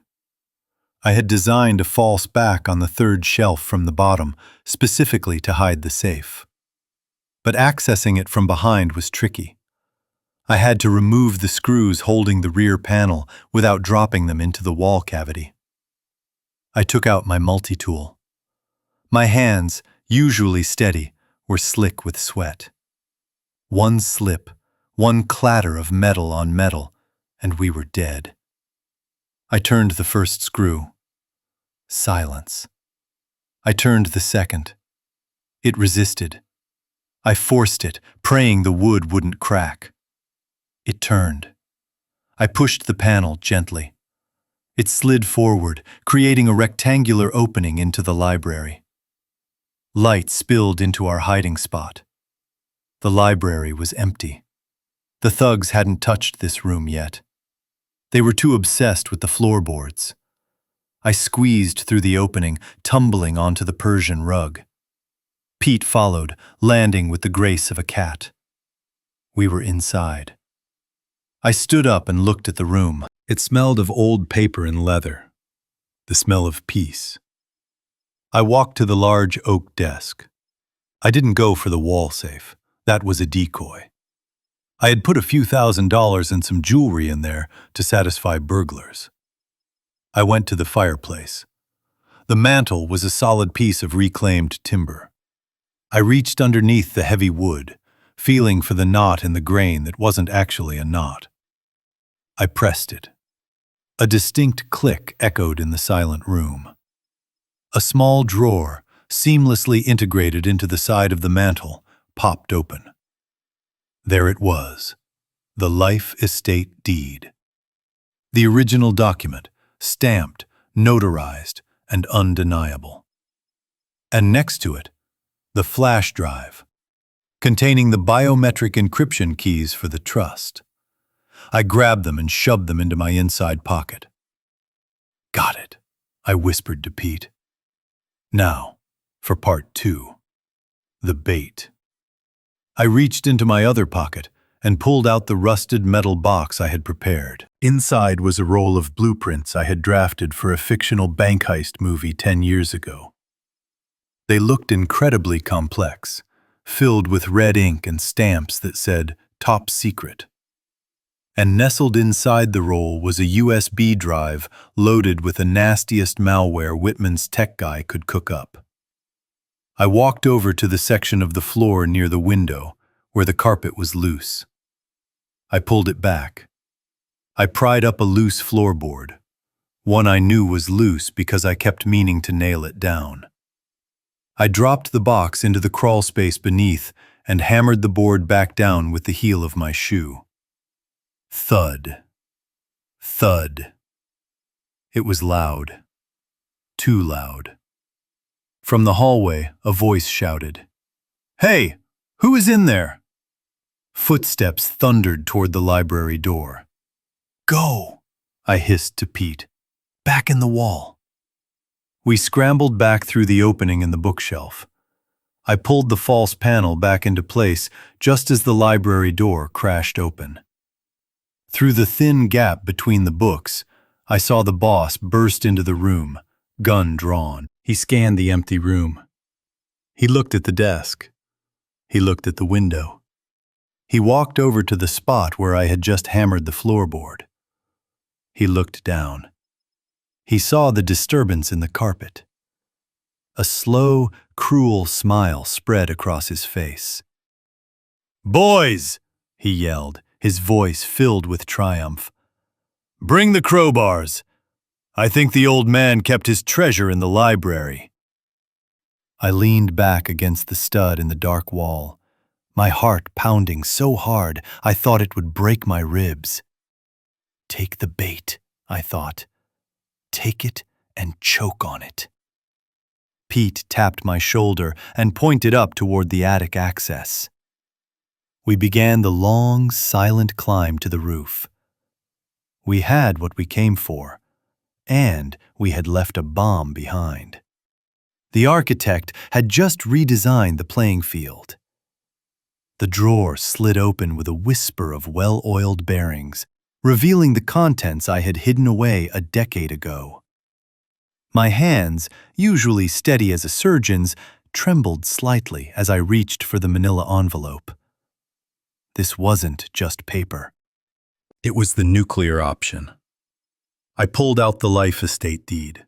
To the untrained eye, it looked like standard legalese, dense paragraphs of text on heavy bond paper. But in the world of property law, this document was a ghost. It was a legal landmine I had buried deep within the county archives and my own personal safe, never to be triggered unless the unthinkable happened. Connor thought he had won because he held a power of attorney. He thought that gave him the right to sign my name and sell my assets. But he was playing checkers while I was playing three-dimensional chess.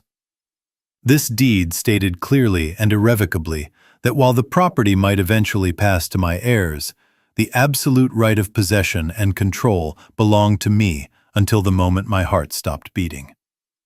It meant that any sale, any transfer, any mortgage signed while I was still drawing breath was not just voidable, it was instantly illegal. It was the difference between being a tenant in your own home and being the king of the castle. As long as this paper existed, Connor wasn't selling a house. He was selling a bridge to nowhere.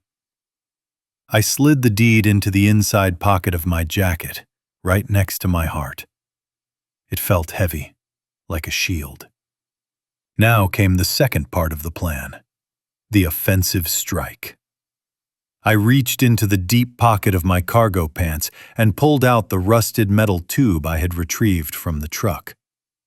It was battered and stained with oil, looking exactly like something an architect would bury and forget about. I popped the cap. Inside lay the blueprints I had drafted for a movie studio 12 years ago. They were beautiful fakes. I had used authentic blue ammonia paper, the kind that hasn't been manufactured since the late 90s. I had stamped them with red ink that read "Restricted Access" and "Federal Reserve Bank of Chicago." To a desperate criminal, these drawings looked like the keys to the kingdom. They showed ventilation shafts that didn't exist. They showed blind spots in the camera network that were pure fiction. But the real poison wasn't the paper. It was the small black USB drive taped to the inside of the tube. I had labeled the drive Security Override Protocols using an old label maker. It looked like a relic from the early digital age. But inside that drive was a modern nightmare. It was a rootkit virus that Whitman's forensic tech guy had cooked up. As soon as someone plugged this drive into a computer to read the files, it wouldn't just open a folder. It would silently copy every keystroke, every password, and every GPS coordinate of the device and send it directly to the server at the FBI Cybercrimes Division. If Connor's creditors were the sophisticated criminals I thought they were, they would plug this in immediately to verify the merchandise. And the moment they did, they would be tagging themselves for a federal raid. I walked over to the loose floorboard near the window. The thugs were tearing up the living room because that was the center of the house. It was the obvious place. But a man like me, a man who valued knowledge above all else, would hide his treasure in the library. I wedged the tip of my multi-tool into the gap between the oak planks. The wood groaned. It was a sound of protest, loud and sharp in the quiet room. I froze. From the hallway, the heavy footsteps stopped. "Did you hear that?" a voice growled. It came from the library. Panic flared in my chest, hot and bright. I didn't have time to be gentle. I yanked the board up, exposing the dark, dusty cavity between the joists. I dropped the metal tube into the hole. It landed with a dull clank on the plaster of the ceiling below. Perfect. I stomped the board back into place. I didn't have time to nail it down. I grabbed the edge of the Persian rug and kicked it back over the spot, leaving it slightly rumpled. It had to look like a hasty hiding spot. It had to look like a mistake. The doorknob of the library rattled. It was locked, but that wouldn't hold them for long. "Hey!" the voice shouted, closer now. "Open this door!" I signaled to Pete. He was already at the bookshelf, sliding the false panel open. I scrambled through the opening, my joints screaming in protest. I pulled my legs into the dark, dusty chase just as the library door shattered inward. I slid the panel shut, but I left a hairline crack. I needed to see. Through the sliver of light, I saw the boss enter. He was a mountain of a man, filling the doorway. He held a sledgehammer in one hand and a flashlight in the other. He swept the beam across the room. "Clear!" he yelled over his shoulder. But then his light caught the rug. The rug I had intentionally left disturbed. He walked over to it. He kicked the rug aside. He saw the loose board, the one sitting slightly higher than the rest because I hadn't nailed it down. A slow, predatory grin spread across his face. "Rigo!" he shouted, his voice thick with excitement. "Get in here. I think I found the honeypot." I watched as he jammed the claw of his hammer under the board and ripped it up. He reached into the hole. His hand came up clutching the rusted metal tube. He held it up to the light like a holy relic. He uncapped it. He pulled out the blueprints. He saw the red stamps. He saw the USB drive. "Bingo," he whispered. I let out a breath I didn't know I was holding. He had taken the bait. He held his own destruction in his hands, and he was smiling about it. "Connor," the boss shouted into his phone. "We got it. We got the package." "Yeah, it was in the library, just like you said. Well, you said living room, but who cares? We got it." I leaned back against the rough wooden studs of the wall. Beside me, Pete gave me a thumbs up in the darkness. They had the fake blueprints. They had the tracker. And I had the deed. The balance of power had just shifted.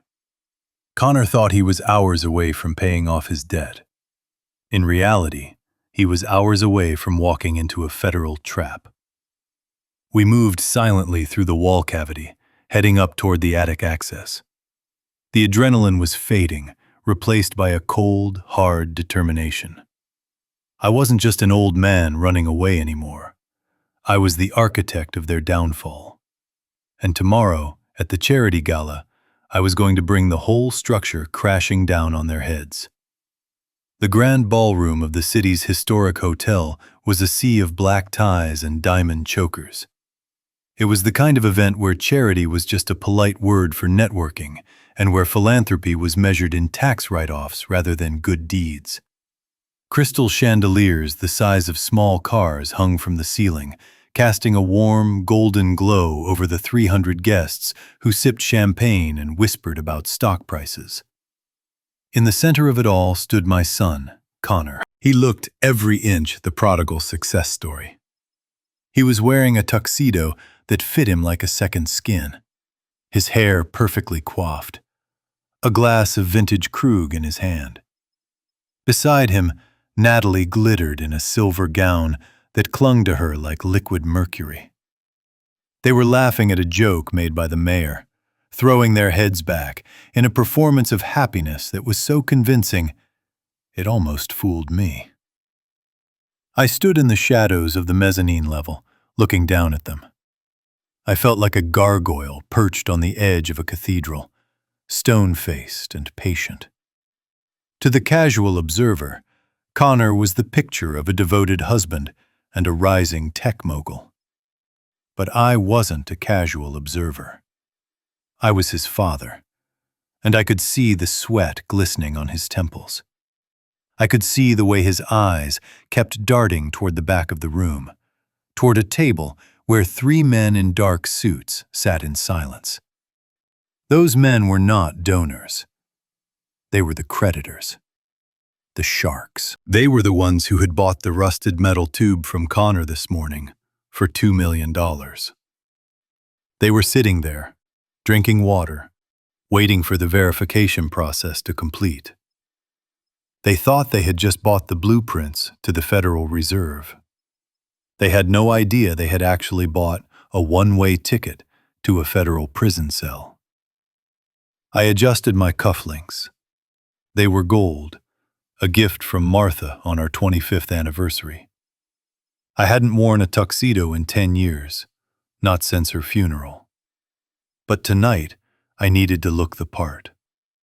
I wasn't the confused old man in the wetsuit anymore.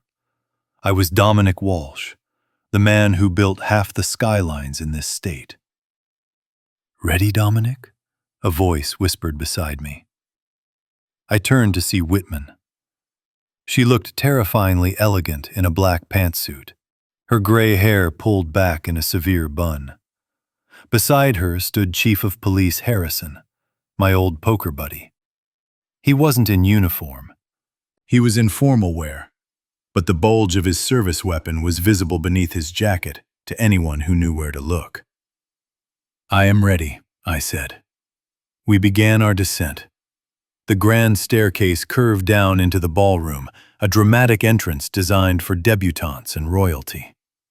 As we walked down, the sound of our footsteps was swallowed by the murmur of the crowd, but our presence sent a ripple through the room. People started to notice. Heads turned.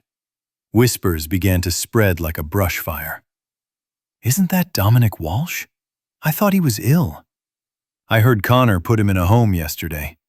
He looks fine to me. He looks angry." Connor was the last to notice. He was too busy charming a wealthy widow, likely trying to secure an investment for his next phantom project. It was Natalie who saw me first. Her smile froze. The color drained from her face so fast, her makeup stood out like a mask. She grabbed Connor's arm, her nails digging into his sleeve. Connor turned. He looked up at the staircase. For a moment, time seemed to suspend itself. The music of the string quartet faded into the background. The clinking of glasses stopped. Connor stared at me, his mouth slightly open. He looked at the tuxedo. He looked at the calm, steady way I was descending the stairs. And then, he looked at the police chief walking one step behind me. Panic flickered in his eyes, raw and ugly. But Connor was a survivor. He swallowed hard, composed his face into a mask of delight, and started walking toward us. He was going to try to control the narrative. He was going to play the loving son one last time. "Dad!" Connor exclaimed, his voice booming across the silent room. "What a surprise! We thought you were resting. Is everything okay? Did you wander off again?" He was trying to paint me as the escapee, the senile old man who had slipped his leash. I reached the bottom of the stairs and stopped. I didn't smile. I didn't embrace him. I stood my ground, forcing him to stop 3 feet away.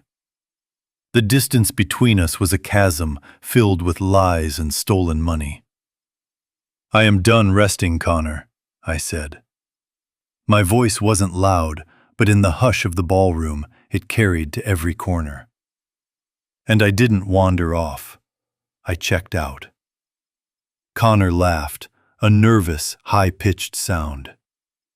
"Well, that is great, Dad, but maybe this isn't the best place for you. This is a business event. It is loud. It is overwhelming. Why don't I get the driver to take you back to the penthouse? We can talk in the morning."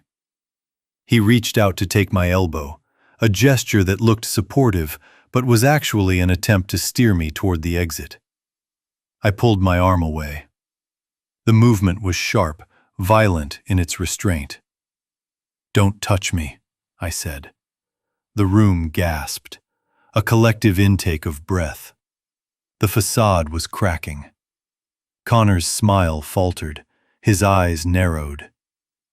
"Dad, don't make a scene," he hissed through his teeth, his voice low enough that only I could hear. "The buyers are watching. Do you want to ruin everything? Go home, or I swear to God, I will have you declared incompetent by sunrise." I looked over Connor's shoulder at the table in the back. The 3 men in dark suits were watching us intently. The leader, a man with a scar running through his eyebrow, tapped his watch. He was impatient. He wanted to know why the old man was interrupting the celebration. I looked back at my son. I saw the fear behind his arrogance. He was terrified of them. He should have been terrified of me. "I am not here to make a scene, Connor," I said, raising my voice so the investors could hear me clearly. "I am here to make a donation." "A donation?" Connor blinked, confused. "Yes," I continued.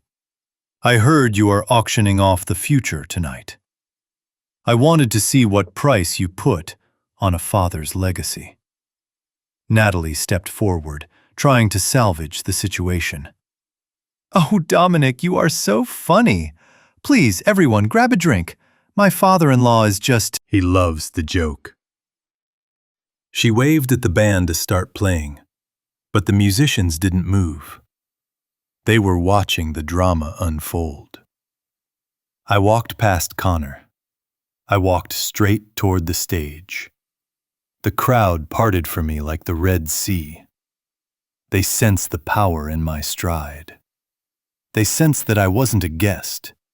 I was the event. Connor scrambled to catch up with me. "Dad, what are you doing? Get off the stage. You are going to embarrass us." I climbed the steps to the podium. I stood in front of the microphone. The spotlight hit me, blinding and hot. I gripped the sides of the lectern. It felt solid, like a drafting table. I looked out at the sea of faces. I saw my neighbors. I saw my former colleagues. I saw the elite of the city. And in the front row, looking up at me with a mixture of horror and fury, I saw my son and his wife. Behind them, near the exit, the 3 creditors stood up. They sensed something was wrong. They were reaching into their jackets, checking their phones. I took a deep breath. "Good evening, everyone," I said. My voice boomed through the speakers, steady and deep. My name is Dominic Walsh. I am Connor's father. And tonight, I have a story to tell you. It is a story about a house, a box, and a betrayal. Connor lunged for the stairs. "Dad, stop!" But Chief Harrison stepped in front of him, blocking his path with a broad, immovable chest. "Let him speak, Connor," Harrison said quietly. "It is a free country." Connor froze. He looked at the chief. He looked at the creditors. He realized, for the first time, that he had lost control of the room. I looked down at him. The trap was set. The bait had been taken. The prey was in the crosshairs, and now I was going to pull the trigger. The microphone screeched, a piercing feedback loop that cut through the murmurs of the crowd like a knife. I didn't wince. I stood gripping the edges of the podium, my knuckles white, looking out at the sea of tuxedos and gowns. The spotlight was hot on my face, blinding me to the specifics of the audience. But I didn't need to see them to feel their judgment. They were waiting for the old man to stammer. They were waiting for the senile architect to forget his own name. Connor was standing at the foot of the stage, his face a mask of frozen terror. Chief Harrison stood behind him, a silent sentinel, his arms crossed over his chest. The three creditors in the back had stopped checking their watches. They were staring at me, their eyes cold and calculating, wondering if the investment they had made that morning was about to evaporate. I leaned into the microphone. My voice, when it came out, was not the trembling whisper of a victim. It was the deep, resonant baritone that had once commanded construction sites and boardrooms. "Building a legacy is a lot like pouring concrete," I began, the words echoing off the high ceilings. "You mix the sand, the gravel, and the water. You build the forms. You lay the rebar, and then you wait. You hope that when it cures, it will be strong enough to hold up the sky. But sometimes, no matter how careful you are, there is a flaw in the mixture. A bubble of air. A pocket of rot that you can't see from the surface." I paused. The room was so quiet I could hear the hum of the air conditioning vents. My son, Connor, tells you that I am confused. He tells you that I am sick. He tells you that he is taking care of me out of love. And looking at him tonight, in his $5,000 suit, standing next to his beautiful wife, it is a convincing story. It is a beautiful facade. I looked directly at Connor. He was shaking his head slightly, mouthing the word, "Stop." But as an architect, I learned a long time ago that you cannot judge a building by its paint. You have to look at the structural integrity. You have to look at what happens in the dark, when the pressure is applied. I reached into my pocket and pulled out my smartphone. It was connected wirelessly to the hotel's audio-visual system. A little trick Whitman had arranged with the AV technicians 10 minutes ago. I tapped the screen. Behind me, the massive projection screen that had been displaying the logo of Connor's failing tech company flickered. The logo vanished. The room darkened as the lights dimmed automatically for a video presentation. Connor lunged forward. "Cut the feed!" he screamed. "Cut it now!" But the tech booth was locked, and the technician was a man who owed Chief Harrison a favor. The video began to play. It wasn't a professional production. It was grainy black and white footage, taken from the hidden camera I had installed in the dining room chandelier 3 weeks ago. The date stamp in the corner read 2 days prior. On the screen, Connor and Natalie were sitting at the dinner table. They were drinking wine. They looked relaxed, comfortable. The audio was crisp and clear, amplified through the ballroom's concert-quality speakers. "I don't know how much longer we can wait, Connor." Natalie's voice rang out, shrill and impatient. "The interest payments are killing us. If the old man lives another 5 years, there will be nothing left for us to inherit. On screen, Connor swirled his wine glass. He looked bored. He is healthy as a horse, Nat. His heart is strong. That is the problem. He could live to be 90. Then we make sure he doesn't, Natalie said. She leaned in closer. Her face on the giant screen was twisted into a sneer that made the wealthy socialites in the ballroom gasp. The digoxin, Connor. The doctor said his dose is critical. If he misses it, his heart rhythm goes chaotic. But if he takes double, well, at his age, a heart attack is just nature taking its course. The ballroom erupted. It wasn't applause. It was a sound of pure, unadulterated horror. A woman in the front row dropped her champagne glass. It shattered, but the sound was lost in the growing wave of murmurs. On the screen, Connor didn't slap her. He didn't tell her to stop. He just took a sip of wine. It is risky, the digital Connor said. Not if we cremate him immediately, Natalie replied. No autopsy. Just a grieving son and a quick funeral. We get the house. We get the insurance. We get the freedom. The video cut to black. I stood in the darkness for a second, letting the weight of their words settle over the room like a shroud. Then the house lights came back up, harsh and unforgiving. I looked down at my son. He wasn't standing anymore. He had collapsed onto his knees, not in prayer, but in the sheer physical weakness of a man whose soul has been exposed. Natalie was standing next to him, her hands covering her mouth, her eyes wide and darting around the room like a trapped animal. That, I said into the microphone, my voice breaking just a fraction, is the price of my legacy. That is the value my son placed on my life. Not love, not respect, just an obstacle to be removed, a biological problem to be solved with a skipped pill and a quick cremation. I walked around the podium and stood at the edge of the stage.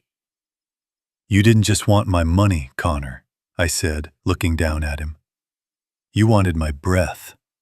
You were willing to stop my heart to save your own skin. Connor looked up. His face was gray. Dad, he whispered, his voice cracking. Dad, it was just talk. It was just... We were drunk. We didn't mean it. Liar, a voice shouted from the crowd. It was the mayor. Murderer, someone else yelled. Natalie grabbed Connor's shoulder. Tell them it is a deep fake, she hissed, her voice loud enough to be picked up by the microphone I was still holding. Tell them he used AI. Tell them he is crazy. I looked at Natalie. Even now, standing in the wreckage, she was trying to spin the narrative. It is not a fake, Natalie, I said. And neither is the police report Chief Harrison filed this morning based on that footage. Conspiracy to commit murder. The word hung in the air. Murder. At the back of the room, the three creditors stood up in unison. They didn't look shocked. They looked angry. They looked like men who had just realized they had bought a stolen car that was about to be impounded. The leader with the scar buttoned his jacket. He looked at Connor with a gaze that promised violence far worse than prison. Then he turned and walked out the exit, his men following him. Connor saw them leave. He saw his last hope of protection walking out the door. He tried to stand up, to run after them. Wait, he screamed. Wait, I have the money. I have the blueprints. But Chief Harrison put a heavy hand on his shoulder and pushed him back down. You are not going anywhere, son, Harrison said. I looked out at the audience. The disgust on their faces was palpable. These were people who had shaken Connor's hand an hour ago. Now they looked at him as if he were a disease. I felt a strange hollowness in my chest. There was no joy in this victory. There was no thrill in seeing my son destroyed. There was only the cold, hard satisfaction of justice. I had reinforced the foundation of the truth, but I had had to tear down the house to do it. I placed the microphone back on the stand. It clicked, a final sound in the silent room. "I am Dominic Walsh," I said to the crowd. "I am alive. And as long as I am breathing, this man will never touch a single cent of what I built." I turned my back on the audience. I turned my back on my son. And for the first time in 2 days, I didn't look over my shoulder. I walked off the stage, leaving Connor alone in the spotlight he had so desperately craved, burning under the heat of 1,000 staring eyes. The video screen faded to black, but the image of my son conspiring to end my life seemed to burn in the air like an afterimage. Connor remained on his knees, a ruined man in a ruined suit. Beside him, Natalie was sobbing, but it was a dry, ugly sound. The sound of someone mourning their bank account rather than their morality. The crowd was frozen. They were waiting for the police to drag him away. But the punishment was not over. We had stripped him of his reputation. Now, we had to strip him of his freedom. Martha Whitman stepped out from the shadows of the stage wing. She walked to the podium, her heels clicking against the hardwood floor with the rhythmic precision of a ticking clock. She didn't look at the audience. She didn't look at Connor. She opened her slim leather briefcase and placed a single stack of documents next to the microphone. I stepped back, giving her the floor. This was her arena. "My name is Martha Whitman," she said, her voice cutting through the room like a gavel. "I am Dominic Walsh's attorney, and while the video you just watched is evidence of a conspiracy to commit murder, it is actually the least of Connor Walsh's legal problems tonight." Connor looked up, his eyes bloodshot and confused. "What?" he croaked. "What are you talking about?" Whitman picked up the top document.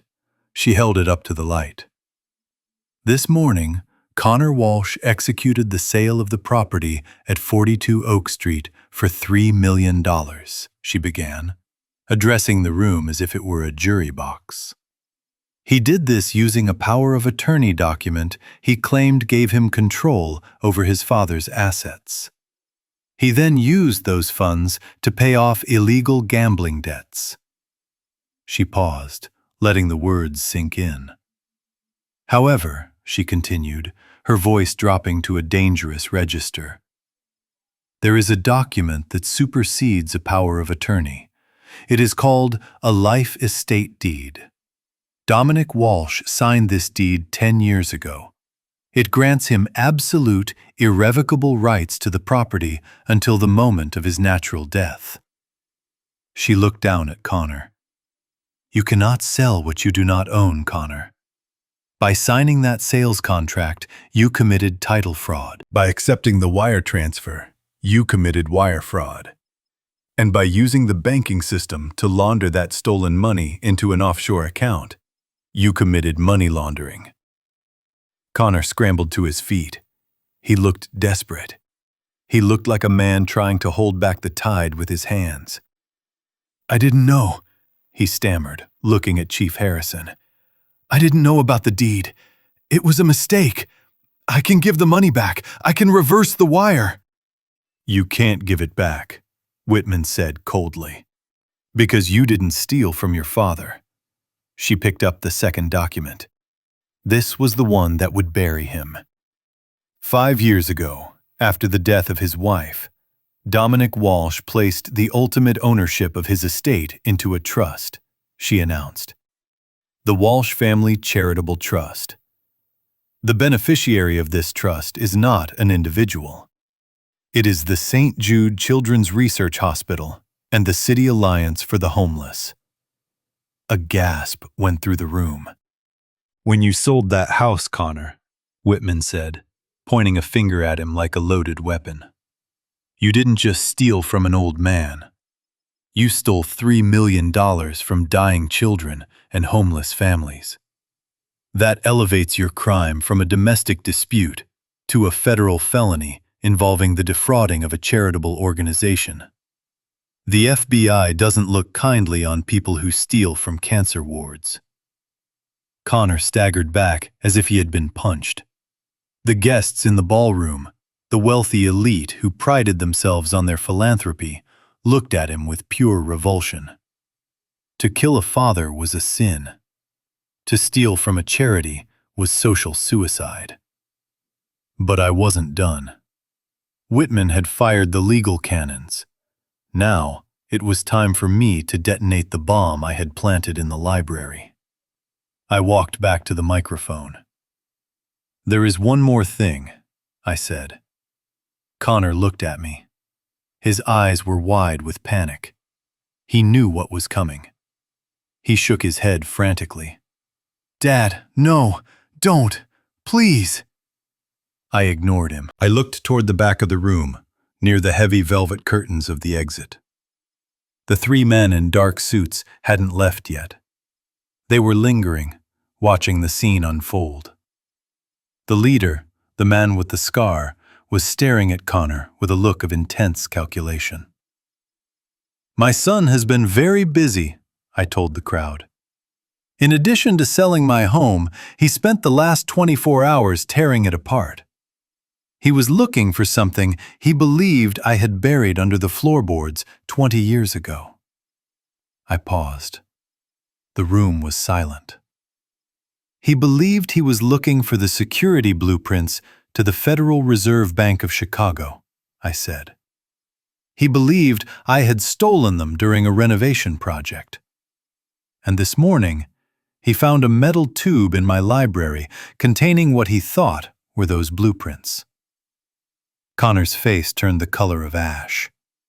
"He sold that tube to a group of private investors for $2 million, I continued. My eyes locked on the men at the back of the room. "He told them it was a map to the vault." I reached into my pocket and pulled out a small, crumpled piece of paper. It was the receipt for the printing shop where I had made the fakes. "I hate to disappoint the investors in the back of the room," I said, my voice dripping with irony. "But the blueprints my son found were not for the bank vault. They were the preliminary schematics for the city's municipal sewage treatment plant, dated 1998. Laughter. Nervous, shocked laughter bubbled up from the crowd. "You sold them a map of the toilets, Connor?" I said. "You charged dangerous men $2 million for a diagram of where the city flushes its waste." Connor looked at the men in the back. The leader with the scar was not laughing. His face had turned a shade of purple that matched the bruise on his ego. He took a step forward, his hand going into his jacket. But the trap had one final spring. "And Connor," I added, raising my voice over the murmurs, "you might want to tell your friends to check their phones. Because the USB drive you included with those blueprints, the one you said contained the security codes?" I smiled. It was a cold, hard smile. It contained a rootkit virus.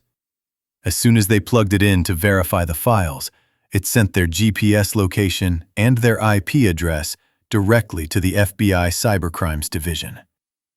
At the back of the room, the leader's phone began to buzz. Then the phone of the man next to him. Then the third. It wasn't a call. It was an emergency alert. The leader pulled out his phone. He stared at the screen. He looked at Connor with a hatred so pure it could have melted steel. He realized he had been played.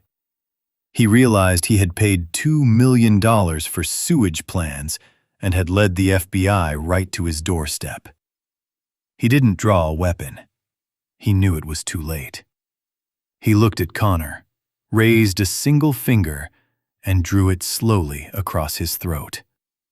A promise. A contract signed in the air. Then, The three men turned and fled through the service exit, hoping to outrun the signal. Connor saw the gesture. He understood what it meant. He was no longer just a fraudster. He was a dead man walking. The police would put him in prison, but the people he had ripped off would find him anywhere. He turned to Chief Harrison. He didn't run away. He ran toward the police officer. "Arrest me!" Connor screamed, grabbing Harrison's lapels. "Please, arrest me now! Take me into custody!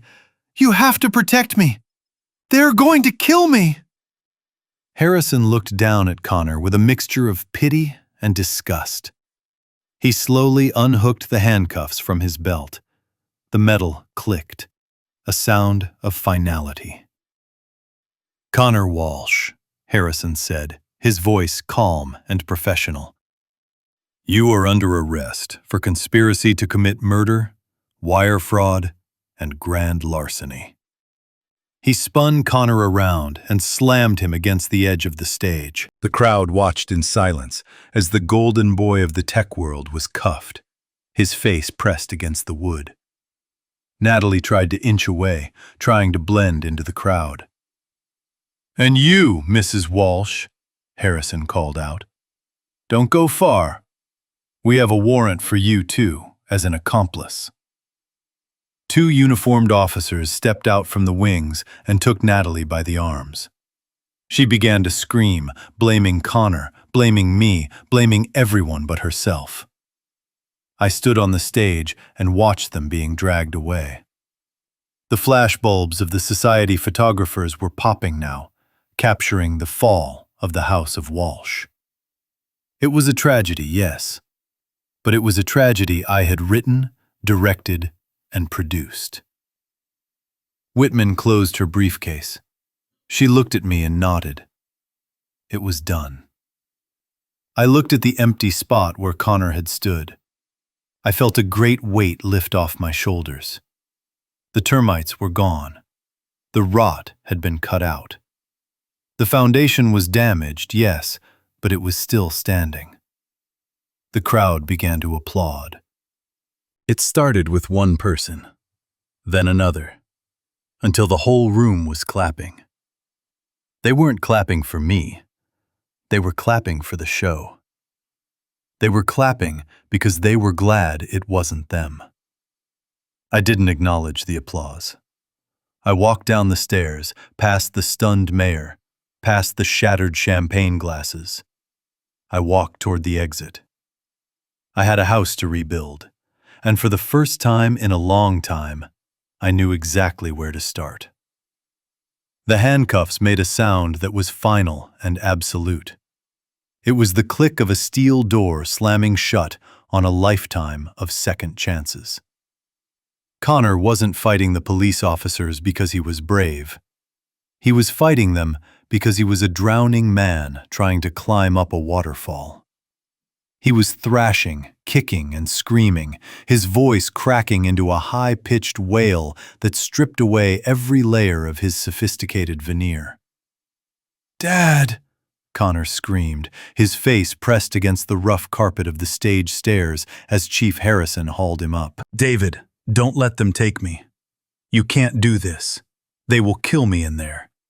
The creditors know people on the inside. Dad, please. I am your son." I stood 5 feet away, my hands clasped behind my back. I watched the scene with a strange, detached clarity. I didn't see the man in the tuxedo. I saw the ghost of the little boy who used to scrape his knees running in the backyard. I saw the teenager who crashed his first car and cried in my arms. I saw the young man I had put through college. But those images were fading, overlaid by the face of the monster who had planned to stop my heart with a double dose of medication. I didn't step forward. I didn't offer to pay his bail. I didn't look at Chief Harrison to ask for leniency. Harrison hoisted Connor to his feet. My son's tuxedo was torn at the shoulder. His hair was plastered to his forehead with sweat.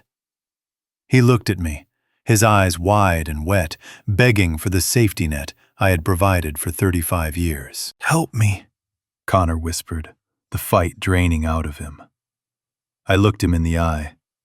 I didn't feel anger anymore. I didn't feel hate. I felt a profound, hollow pity. It was the kind of pity you feel for a rabid dog that has to be put down, not because you hate the dog, but because you know it can never be saved. "I already helped you, Connor," I said softly, my voice barely carrying over the murmurs of the crowd. "I stopped you from becoming a murderer. That is the last gift I will ever give you." Harrison signaled to his deputies. They gripped Connor by the arms and began the long walk toward the exit. The crowd of socialites, investors, and former friends parted like the Red Sea, recoiling from him as if his failure was contagious. Connor turned his head back one last time, his eyes locking onto mine, but I had already turned away. I looked at Natalie. She was standing near the edge of the stage, flanked by 2 female officers. She wasn't screaming. She was frozen in a state of shock. Her silver dress, which had shimmered so triumphantly an hour ago, now looked cheap and gaudy under the harsh house lights. She looked at the empty space where Connor had been, and then she looked at me. "Dominic," she stammered, tears cutting tracks through her heavy makeup. "Dominic, I didn't know. He forced me. I was scared. I can testify against him. I can help you." I looked at her. She was a beautiful, hollow shell. She had bet her youth and beauty on a man she thought was a winning ticket, and now she was holding a handful of ash. "You are not a victim, Natalie," I said, my voice cold and flat. "You are an accomplice. You were the one who suggested the cremation. I heard your voice." I stepped closer to her, invading her personal space for the first time. "My son was a weak man," I said, "but you were the one who handed him the knife." I nodded to the officers. They took her arms. She collapsed, her knees hitting the floor, sobbing about her reputation, about her life, about how unfair it all was. They dragged her out, her silver heels scraping uselessly against the floorboards. The room began to clear. The guests were leaving, eager to tweet about the scandal, eager to distance themselves from the wreckage. I stood alone in the center of the ballroom. The music had stopped. The champagne was warm. The party was over. I felt a hand on my shoulder. It was Whitman. She handed me a glass of water. "It is done, Dominic," she said quietly. "The demolition is complete." I took the water.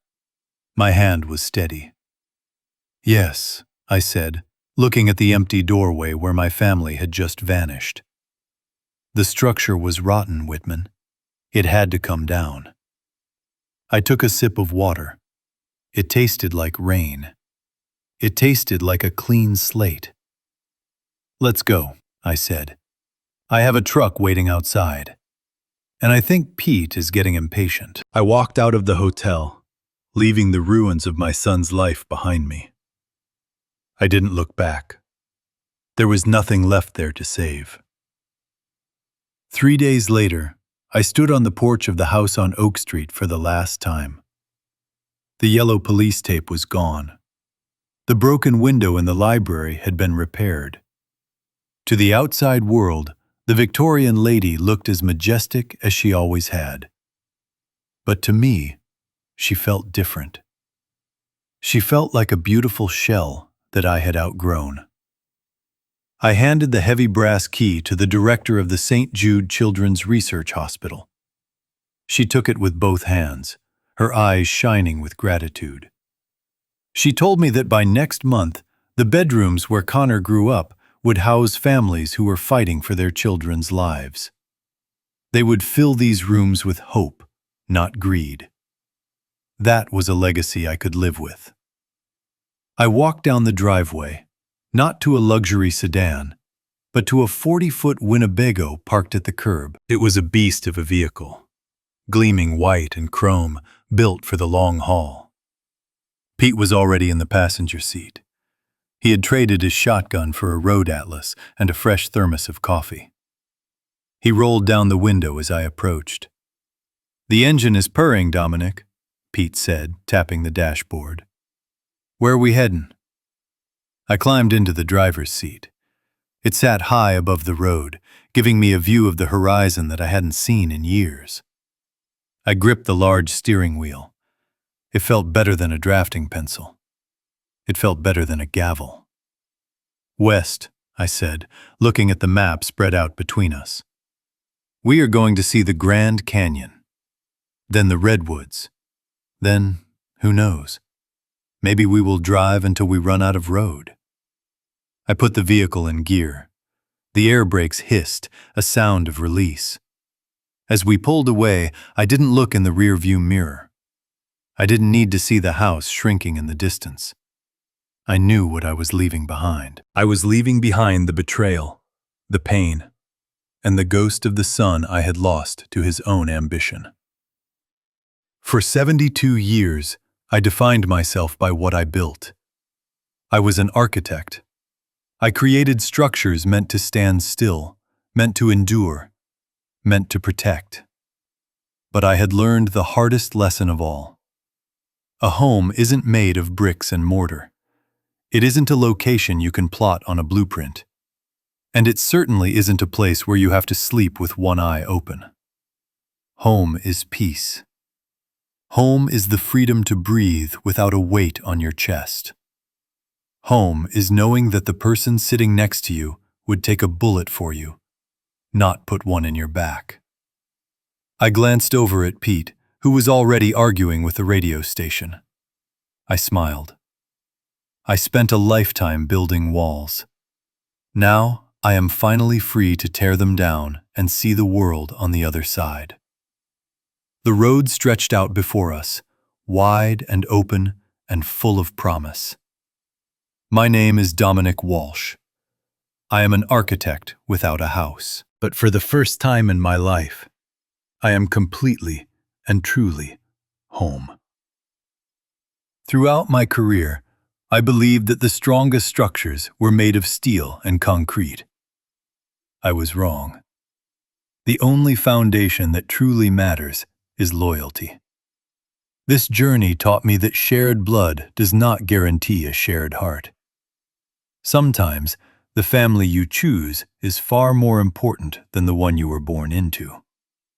I learned that it is never too late to redesign your life, to demolish the toxic elements, and to rebuild on a foundation of self-respect.